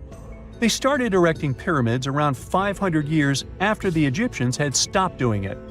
Their pyramids are much smaller than the Egyptian ones, but were built for the same purposes. Archaeologists are still working to find out how the pyramids in the Sudan were built, how long it took to complete them, and what happened to their society. Imagine you could spend an entire week scanning ancient ruins and taking photographs of the world's most surreal archaeological sites. Would you be up for it? So, let's do some digging. The first stop on your busy itinerary is Southeast Asia. It's home to some pretty cool ruins. You start in Bagan, located in the hinterlands of Myanmar. There are many ways to visit the site, and you're glad you've booked 2 different experiences. The first one is a hot air balloon trip at sunrise. Right before dawn, you board the balloon, and as soon as the sun starts to appear on the horizon, you begin your flight over the marvelous area. As the sun rises, it glistens on more than 2,000 conic-shaped golden structures. The hot air balloon ride is quick, but it gives you unparalleled views of all the 40 miles over which the site sprawls. Back on land, you rent a bicycle and roam the village of ruins. Some of them are open and allow you to peep inside. These magnificent ruins were built between the 11th and 13th century CE and were mainly places of worship. There were originally over 10,000 buildings, but they were gradually deteriorating over time due to earthquakes. Thankfully, the site became a UNESCO World Heritage Site back in 2015 and has since been preserved. Up next, you catch a flight to Cambodia. You take some time to visit Angkor, the world-famous archaeological site nestled deep within the jungle. Good thing you've brought bug spray with you. The city of Angkor was once the capital of the Khmer Empire from the 9th to 15th century. FYI, the word Angkor means capital city in the Khmer language. The city was founded by King Yasovarman I, and it became one of the largest cities in the pre-industrial world. Researchers say nearly 1 million people live there. Until today, Angkor is admired for its stunning architecture. The Khmer style is recognized in the use of huge blocks of sandstone. The towers are believed to have been once decorated with gold. But today, the site is a maze of vine-covered temples. The city was abandoned in 1431 and wasn't rediscovered until the 1840s. Oh, and just so you know, this is also a UNESCO Heritage Site. It became one in 1992, in case you want to brag to your friends about your culturally rich adventures in the future. Now, your trip continues in Egypt. You're here to visit the Karnak Temple in the city of Luxor. you opt for the most unusual way to get to Luxor. That is, a boat ride down the Nile River. Leaving Cairo, you head south until you reach the famous ancient city. Luxor was once the capital of Egypt and a true hub of power and wealth. That is why the Karnak complex is such a great archaeological site.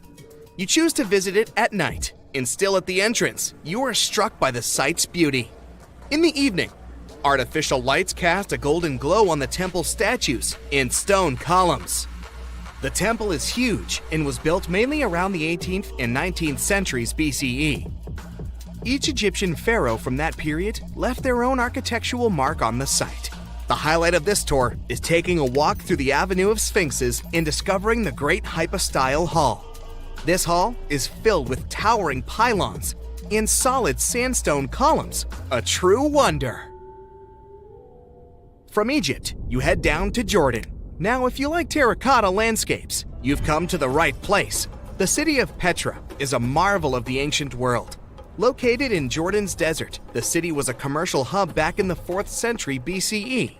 The Nabataeans, an Arab Bedouin tribe, lived in the so-called Rose City and thrived for many years, having accumulated a significant amount of wealth. The city was known for its innovative water management system, which made the region inhabitable. And yes, you'll catch a glimpse of its ruins on your tour. The rock-carved gate-like structure Petra is famous for what is called the Pharaoh's Treasury. It stands at the main entrance to the site and is said to have a treasure hidden beneath it. Don't forget to stand right beneath it and take one of those classic pictures for social media. Once Petra has been ticked off the list, you fly to southern Europe. More specifically, to the tip of the Italian boot. You have a day trip scheduled to visit the ruins of Pompeii. Pompeii can be reached by car from the city of Naples. It's home to the eerie yet well-preserved ruins of a city that was once engulfed by lava.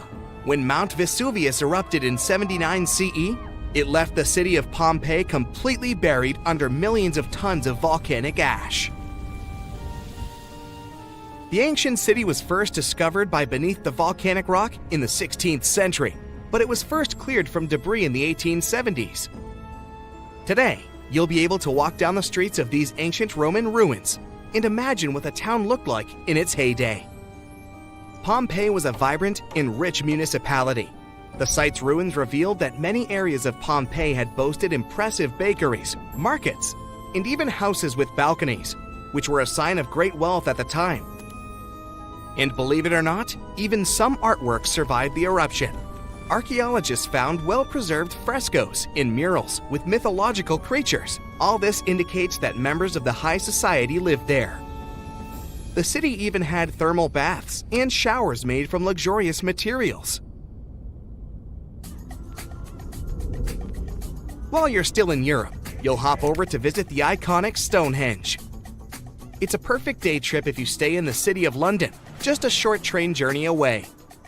Stonehenge dots the Salisbury Plain in Wiltshire, England, and is one of the world's most recognized ancient ruins. More than 5,000 years old, these curious stone rings are some of the oldest stone structures on the planet. Created out of sandstone, they are shrouded in misery. Who built them and why is still largely unknown. Popular theories claim that Stonehenge was used as a great solar calendar, built to help people keep track of days, weeks, and months. Talk about hard work to create a mere calendar, huh? In the final leg of your trip will take you to explore the Southern Americas. In Guatemala, in Central America, you'll find ancient Mayan ruins. The lost city of Tikal is a city made of 3,000 buildings, the remains of the capital of the Mayan Empire. You can compare its importance to such cities as London or New York today. The North Acropolis is Tikal's most ancient complex of monuments. Built solely by human hands in 350 BCE, it served as the resting place of kings and chiefs. Back in the day, the step pyramid temples were painted a beautiful red. Mayans loved that color. Today, of course, you'll only see the limestone. You might wonder what made such a great city turn into ruins. Well, archaeologists have no clue about the cause of Tikal's decline. Until today, this question remains unanswered. Was it a drought? Disease? Maybe we'll never know. Are you in the mood for some Mayan ruins? Chichen Itza is an archaeological site with the best preserved pyramids on Earth. Located in Mexico's Yucatan state, this Mayan city is well over 1,500 years old. At its peak, it was home to 35,000 people. The site covers 1.9 square miles and has many ruins spread throughout it. The highlight is El Castilla, a tremendous step temple, rising 80 feet above the ground. Its most peculiar feature is that it has 91 steps on each of its 4 sides, including the upper platform, which makes for 365 steps, the same as the number of days in the solar year. Phew, what an intense trip. Time to head home now and soak it all in. See you next time. Hey now, get ready to dive into the Sea of Mysteries, also known as the Black Sea. It is the largest inland body of water in the world, bigger than the entire state of California. It has dozens of lost ships and some secret underwater tunnels. And some people believe it's an ancient quarry that was mined out in 6 stages. The Black Sea has distinct vertical layers that don't mix, with higher and lower salinity. The salty water comes from the Mediterranean, and fresh water comes from rivers. 10 of the largest rivers in Europe flow into the Black Sea. It receives more fresh water from the rivers and rainfall than it loses from evaporation. The extra water flows through the Bosphorus into the Marmara Sea. There are 2 flows going through the straits. The upper flow leaves the Black Sea and takes surface water out of it. The bottom flow carries salt water from the Mediterranean to the Black Sea.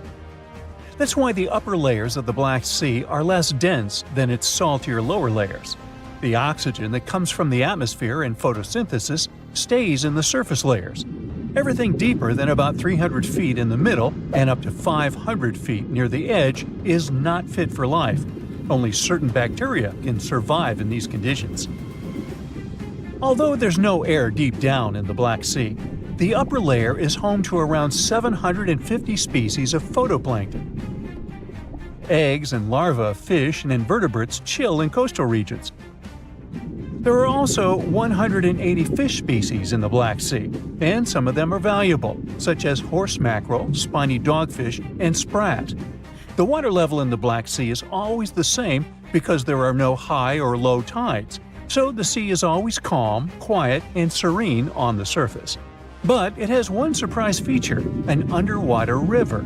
It's a current of salty water flowing through the Bosphorus Strait and along the seabed. This amazing discovery was made by scientists from the University of Leeds and was announced in 2010. It's the first undersea river of its kind ever found. The river forms because salty water from the Mediterranean Sea spills through the Bosphorus Strait into the Black Sea, where the water is much less salty. The no-air zone of the sea is an ideal conservation chamber for what's hiding on its bottom.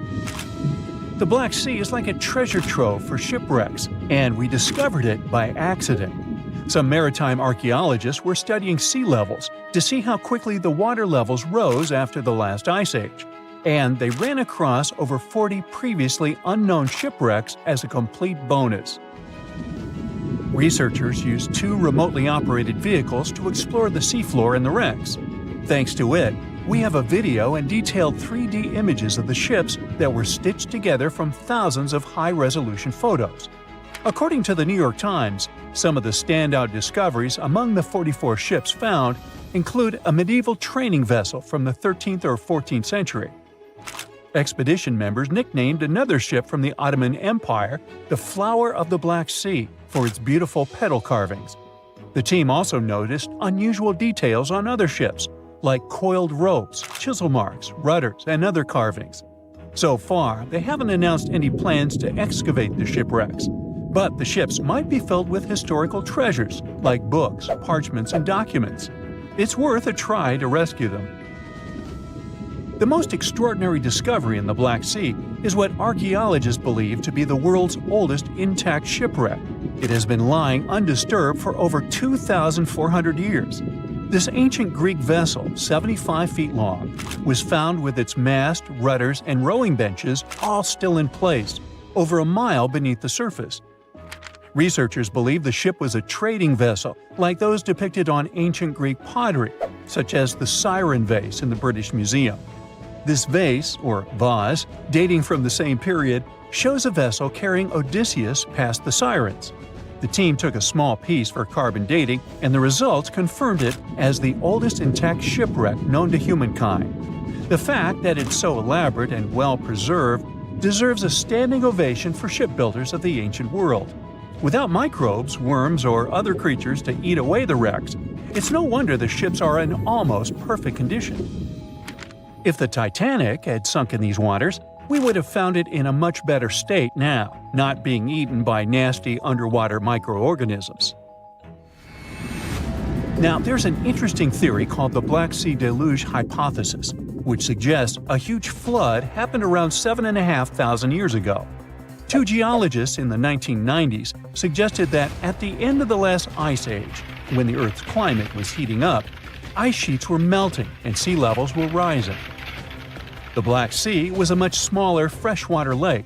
It was separated from the Mediterranean Sea by a natural dam at the Bosphorus Strait.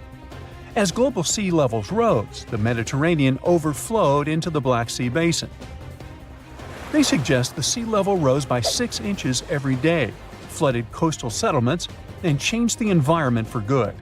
Samples from the Black Sea floor show a sudden shift from freshwater to marine species around that time, which means there was a rapid influx of salt water. Underwater surveys have also found what look like the old shorelines and human-made structures.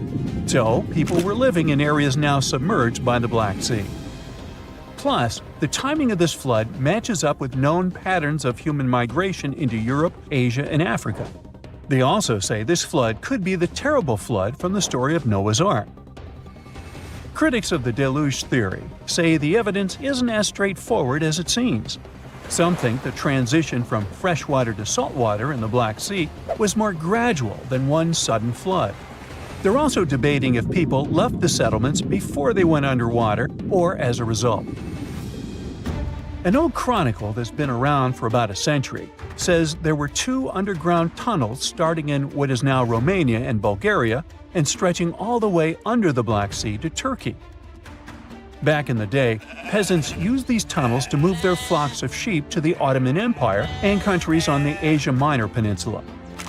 Who built these tunnels and why they run under the sea is a complete mystery. At some point, the entrances to these tunnels were sealed off for national security and were under tight guard. The security forces knew all about these massive tunnels and kept them off limits. In the 1980s, a group of people working on the Danube-Black Sea Canal accidentally found another entrance to these mysterious tunnels. This one was in a cemetery in a town of Romania. Canal workers used it to regularly cross over into Bulgaria. One more cool thing about these 2 tunnels is that some people think they were built thousands of years ago. If you ever try to dig a tunnel under the sea, you'll know how tricky it is even now with all the tech we have. So if the tunnels are really that old, whoever built them was super advanced for their time. Now, there's an urban legend that says that the Black Sea has its own version of the Bermuda Triangle. Fishers describe some wild whirlpool that appears out of nowhere and drags entire flocks of birds, ships, and even small islands under the sea. And once, things got even wilder with a ship that vanished under weird conditions in 1944. It was during daylight, and some black fog with green flashing sparkles suddenly surrounded the vessel. No one has ever seen it since, and no one knows for sure if the story is true. But it sure adds a spooky touch to the mysteries of the Black Sea. Unlike many other ancient Egyptian burial grounds, King Tutankhamun's tomb stayed hidden and free of unwanted thieves for 3,000 years. One reason was that the tomb was smaller than average and tucked away in a place called the Valley of the Kings. This area was already being extensively explored by the time they stumbled upon Tut's spot. The entrance was all covered in debris from building a nearby tomb, which must have also helped keep it a secret. There were also 0 writings or signs on the outside of the tomb. Time passing also played a part in keeping it in amazing shape until the 1920s, when a man named Howard Carter finally made it in. But was Carter that big of a hero? Some recent findings say he might have been sneakier than initially thought. People used to think Carter wasn't just a glorified treasure hunter, he was a true archaeologist. Before Tut, he had been on a relentless quest for Egyptian artifacts. He discovered his interest in these unusual objects when he was a child, and soon started drawing the sculptures and inscriptions that were found in ancient tombs. After stumbling upon the remains of King Tut, Carter spent a decade recording and processing all sorts of objects, like golden thrones, chariots, and statues from Tut's tomb, shipping them down the Nile to Egypt's museum in Cairo. Well, at least that was the official story. More recent discoveries claim that not all of the objects made it to Egyptian officials.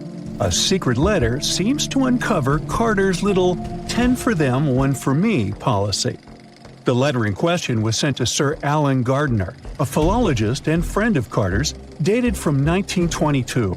In these writings, Carter mentioned having found the tomb and was asking his buddy for some advice.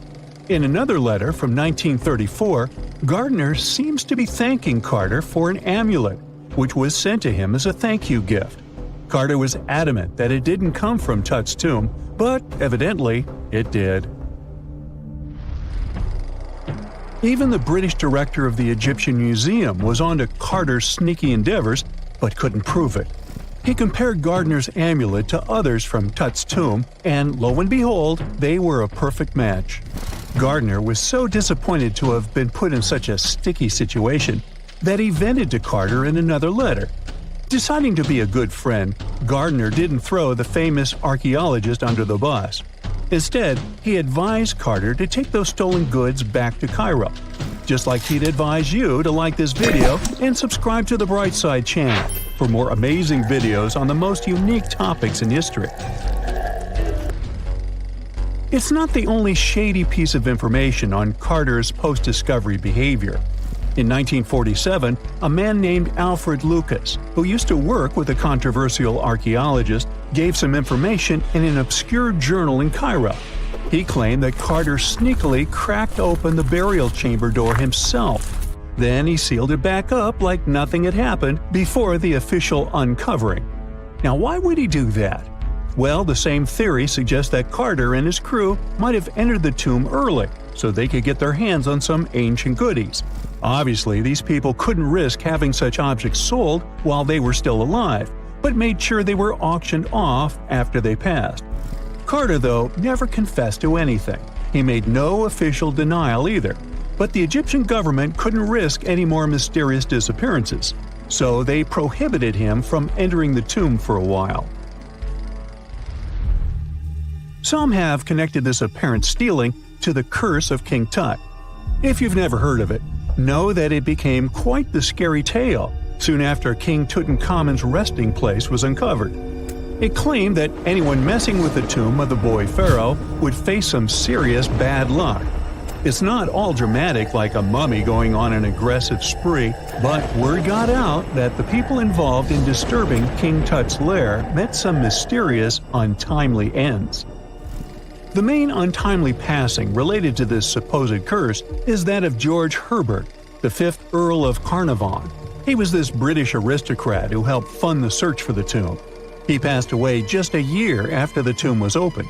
Now, people love to call it mysterious, but it turns out that Herbert was already in pretty bad shape health-wise when he got to Cairo, and he ended up getting taken down by a regular disease. Now, let's talk numbers. There were a lot of people linked to this tomb opening: security guards, archaeologists, and supporting staff. And sure, a few of them did pass not long after the tomb started receiving visitors.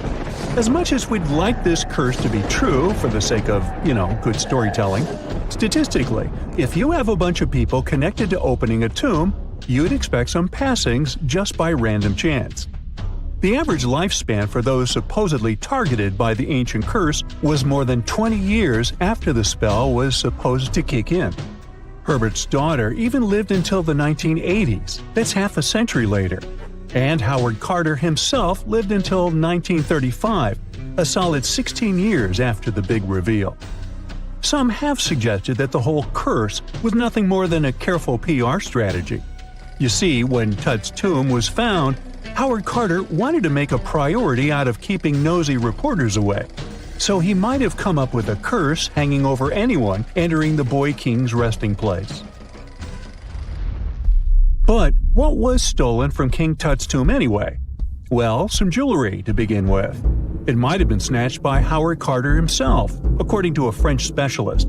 He did some intensive research by looking at old pictures taken from inside the tomb back in the 1920s. He compared those images to various objects from museums and auction houses. He soon started to piece together the whereabouts of some of Tut's jewelry. First up, there's this collar that used to be on Tut's chest. It was all broken into pieces, and some parts went via Carter to the Nelson Atkins Museum in Missouri. Meanwhile, other bits ended up on a necklace owned by some unnamed people who tried to sell it in 2015 but failed. Even the Nelson Atkins Museum agrees, as they've confirmed the information on their website. Then there's a headdress piece. Some beads from it that once belonged to Tut apparently got stolen by Carter too. They were also strung into a necklace and are now being held at the St. Louis Art Museum. Another fancy collar made out of glazed ceramic magic spent some time at the Met, far away in New York.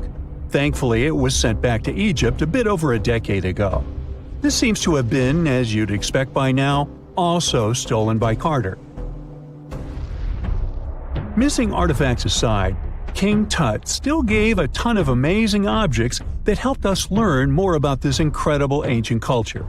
Starting with the famous burial mask. It's this massive 21-inch gold art piece with semi-precious stones and glass paste. It weighs 22 pounds and showcases the boy pharaoh with a long beard and a headdress with a cobra and vulture. On the back, there's this spell from an important ancient Egyptian spiritual book that's supposed to make sure it works just as well in the afterlife. Tut was also apparently a board game enthusiast. They found 4 board games in his tomb, some made of ivory. Archaeologists also found a pair of gold sandals, though you'd imagine they were more for show than for comfort. In fact, the pharaoh probably never wore them in his lifetime. Now, speaking of fashion items, it turns out Tut was quite the fancy ruler. They even found a mannequin in his tomb that was used to pick out, adjust, and store his outfits and jewelry. The boy king seemed to have also enjoyed some music, based on the 2 trumpets historians found in his tomb. Though they were played back in 1935 in a BBC broadcast, the instruments are today considered too fragile to be maneuvered. Wow! Scientists have found a lost city beneath Egypt's pyramids. And it's incredibly large, bigger than the biggest target you can imagine. Underground chambers, passageways, and vertical structures. Scientists have no idea what purposes they serve. But let's start from the very beginning. Italian and Scottish scientists studying the Pyramid of Khafra discovered something that looked like secret tunnels under 3 pyramids. This find might change what we know about ancient Egypt. The expedition, called the Khafra Project, was led by Corrado Malunga from Pisa, Italy, and Filippo Biondi from the University of Strathclyde, Scotland. Their mission was to focus on exploring Khafra's pyramid, the second largest on the Giza Plateau. Scientists uncovered a massive structure beneath the Pyramid of Khafra. Could it be an ancient Egyptian underground city? The experts analyzed the data they had and came to the conclusion that 8 large vertical structures could be hiding beneath, possibly wells or shafts. They extend a staggering 6,500 feet across.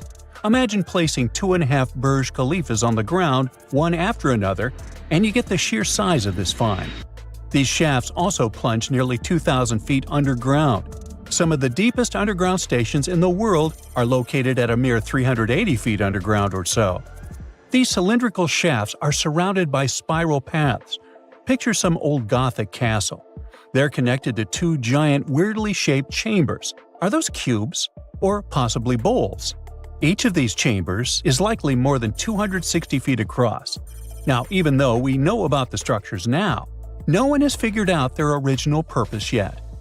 Want to hear something even more shocking? Okay then.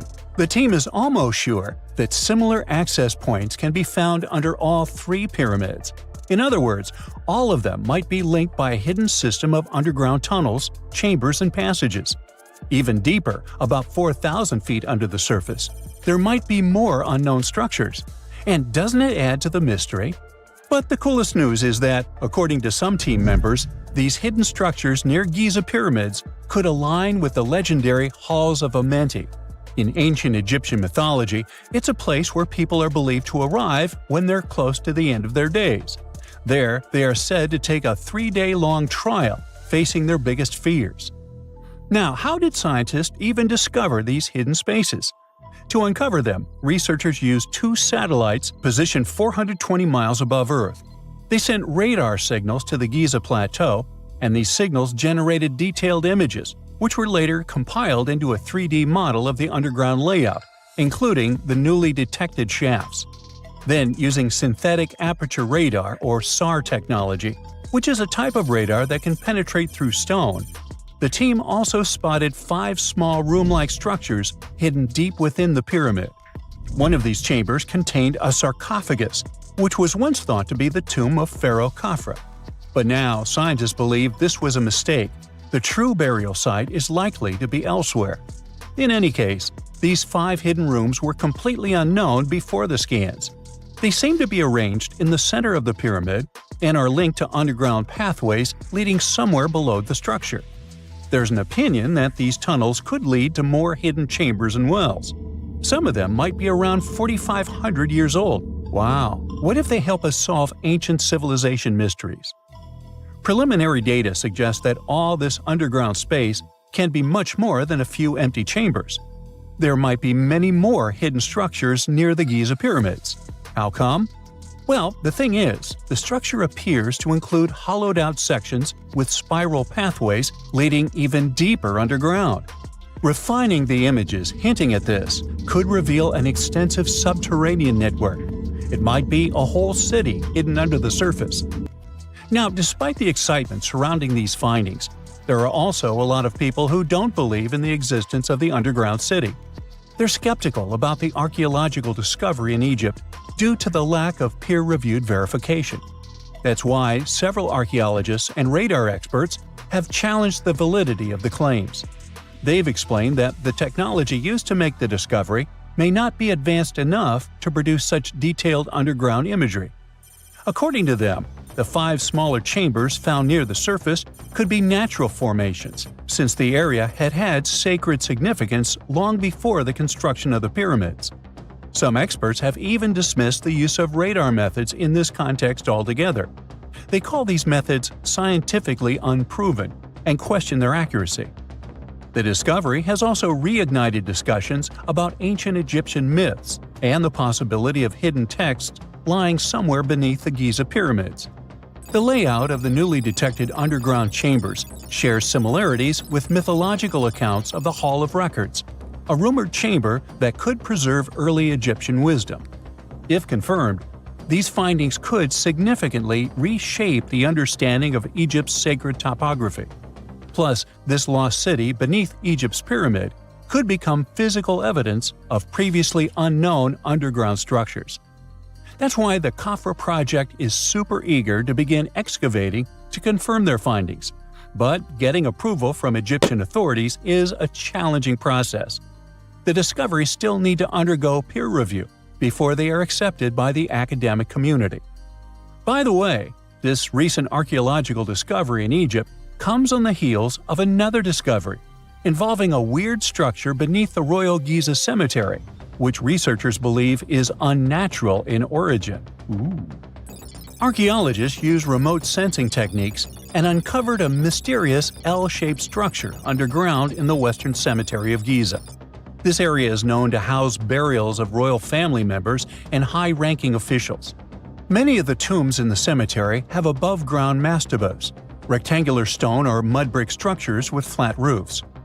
But there is an area in the center of the cemetery where there are no above-ground structures.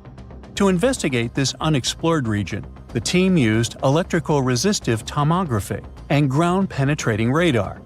ERT works by sending electrical currents into the ground and measuring the resistance to detect remains.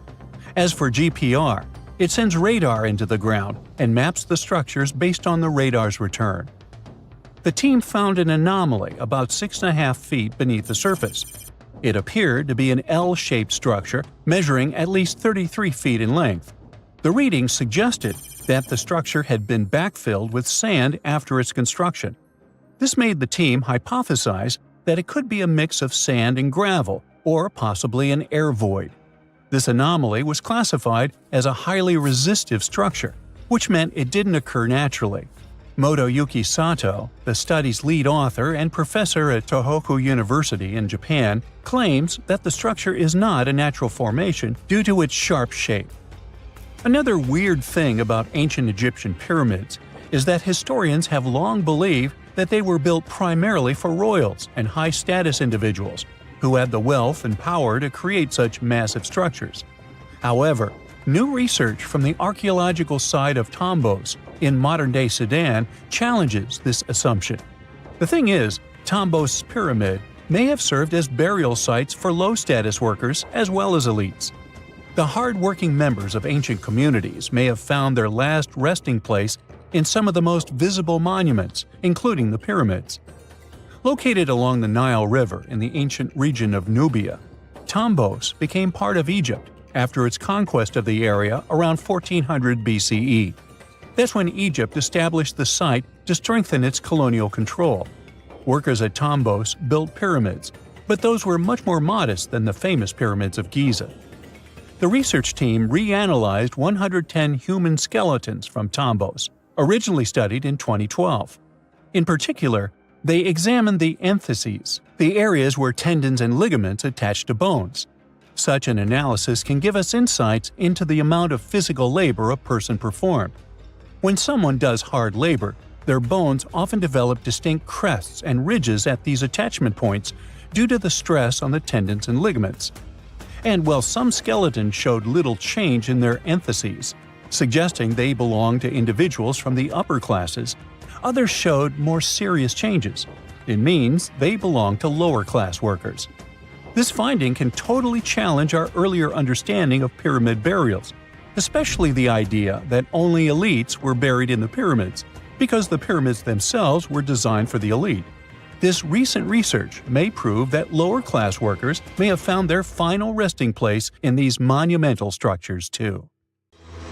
Okay, what if I tell you that the extraterrestrials we all imagine as little green men may actually look like very normal Earthlings and chill in Europe? This is the Iberian Peninsula, and people living there are under suspicion. Ooh. Here's the reason. Somehow, parts of the most important artifacts that the Iberian civilization called Treasure of Valena are made of metal that simply can't be found on Earth, because it's metal from a meteorite. Now let's tackle this step by step. This is the artifact itself, and it's composed of 59 different objects. Bowls, bottles, and bracelets. Is there a pattern there with all those bees? In total, the find weighs around 20 pounds, of which 18 pounds are 23.5 karat gold. Now, if you're not a metal specialist, I'll clarify it for you right away. For comparison, 23 karat gold is 95.8% pure gold, so 23.5 karat is even purer. The remaining percentage goes to other metals to help add strength and durability to the precious alloy. There was also silver, iron, and amber in that set.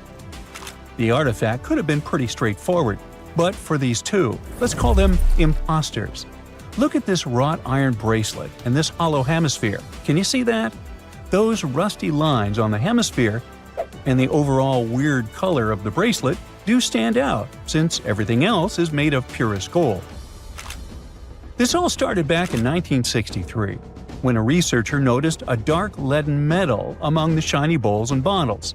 The metal was shiny in some areas and covered with a ferrous-looking oxide that was mostly cracked. Now, just so you understand, gold does not usually act this way. Gold is one of the least reactive of all metals, so it won't even tarnish, let alone rust. To figure out where this suspicious iron came from, researchers turned to mass spectrometry, which checks out the mass-to-charge ratio of molecules. Their findings showed that the nickel in the iron is similar to that found in meteoritic iron. Simply put, the bracelet and the hemisphere are of extraterrestrial origin. Ooh. Now, the exact age of the trove is hard to determine, yet it's crucial. We need to know the exact age to see if it coincides with the start of the Iron Age in the Iberian Peninsula. If it does, then no further questions here.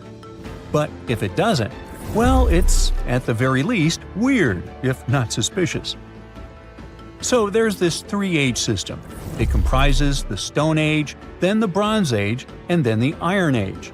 The Stone Age is of no importance here, so let's compare the Bronze and the Iron Ages. The Bronze Age began when it was realized that combining copper and tin produced a material that was more durable than either metal alone. This era was all about major upgrades in tools and weapons, but two standout inventions were writing systems and the wheel. Then came the Iron Age. This time was all about slowly bringing iron into everyday life. Iron was way easier to shape into cool designs than bronze. Now, this was a big deal because iron, especially transformed into steel, provided significant improvements in all aspects of life. Tools became lighter, cheaper, and stronger compared to their bronze equivalents. You get it? Good. So, researchers have long debated whether the treasure dates back to the post-Argaric era or the latter part of the Bronze Age. The most recent study claims that those artifacts were created in 1400 to 1200 BCE, and something really doesn't add up.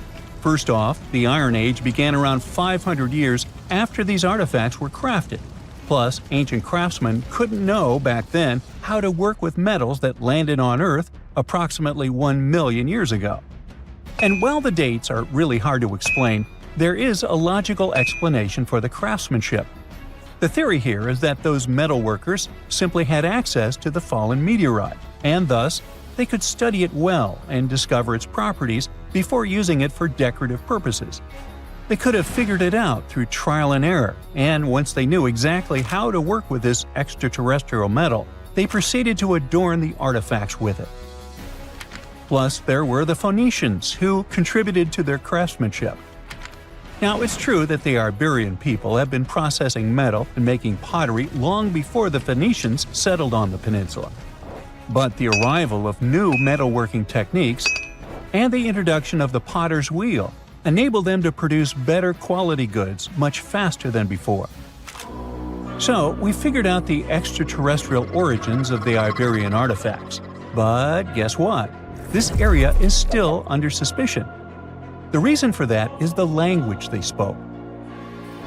You see, for most modern languages people use today, there will always be some proto-language. Say for Italian, Spanish, and French, it's Latin, hence their similarities.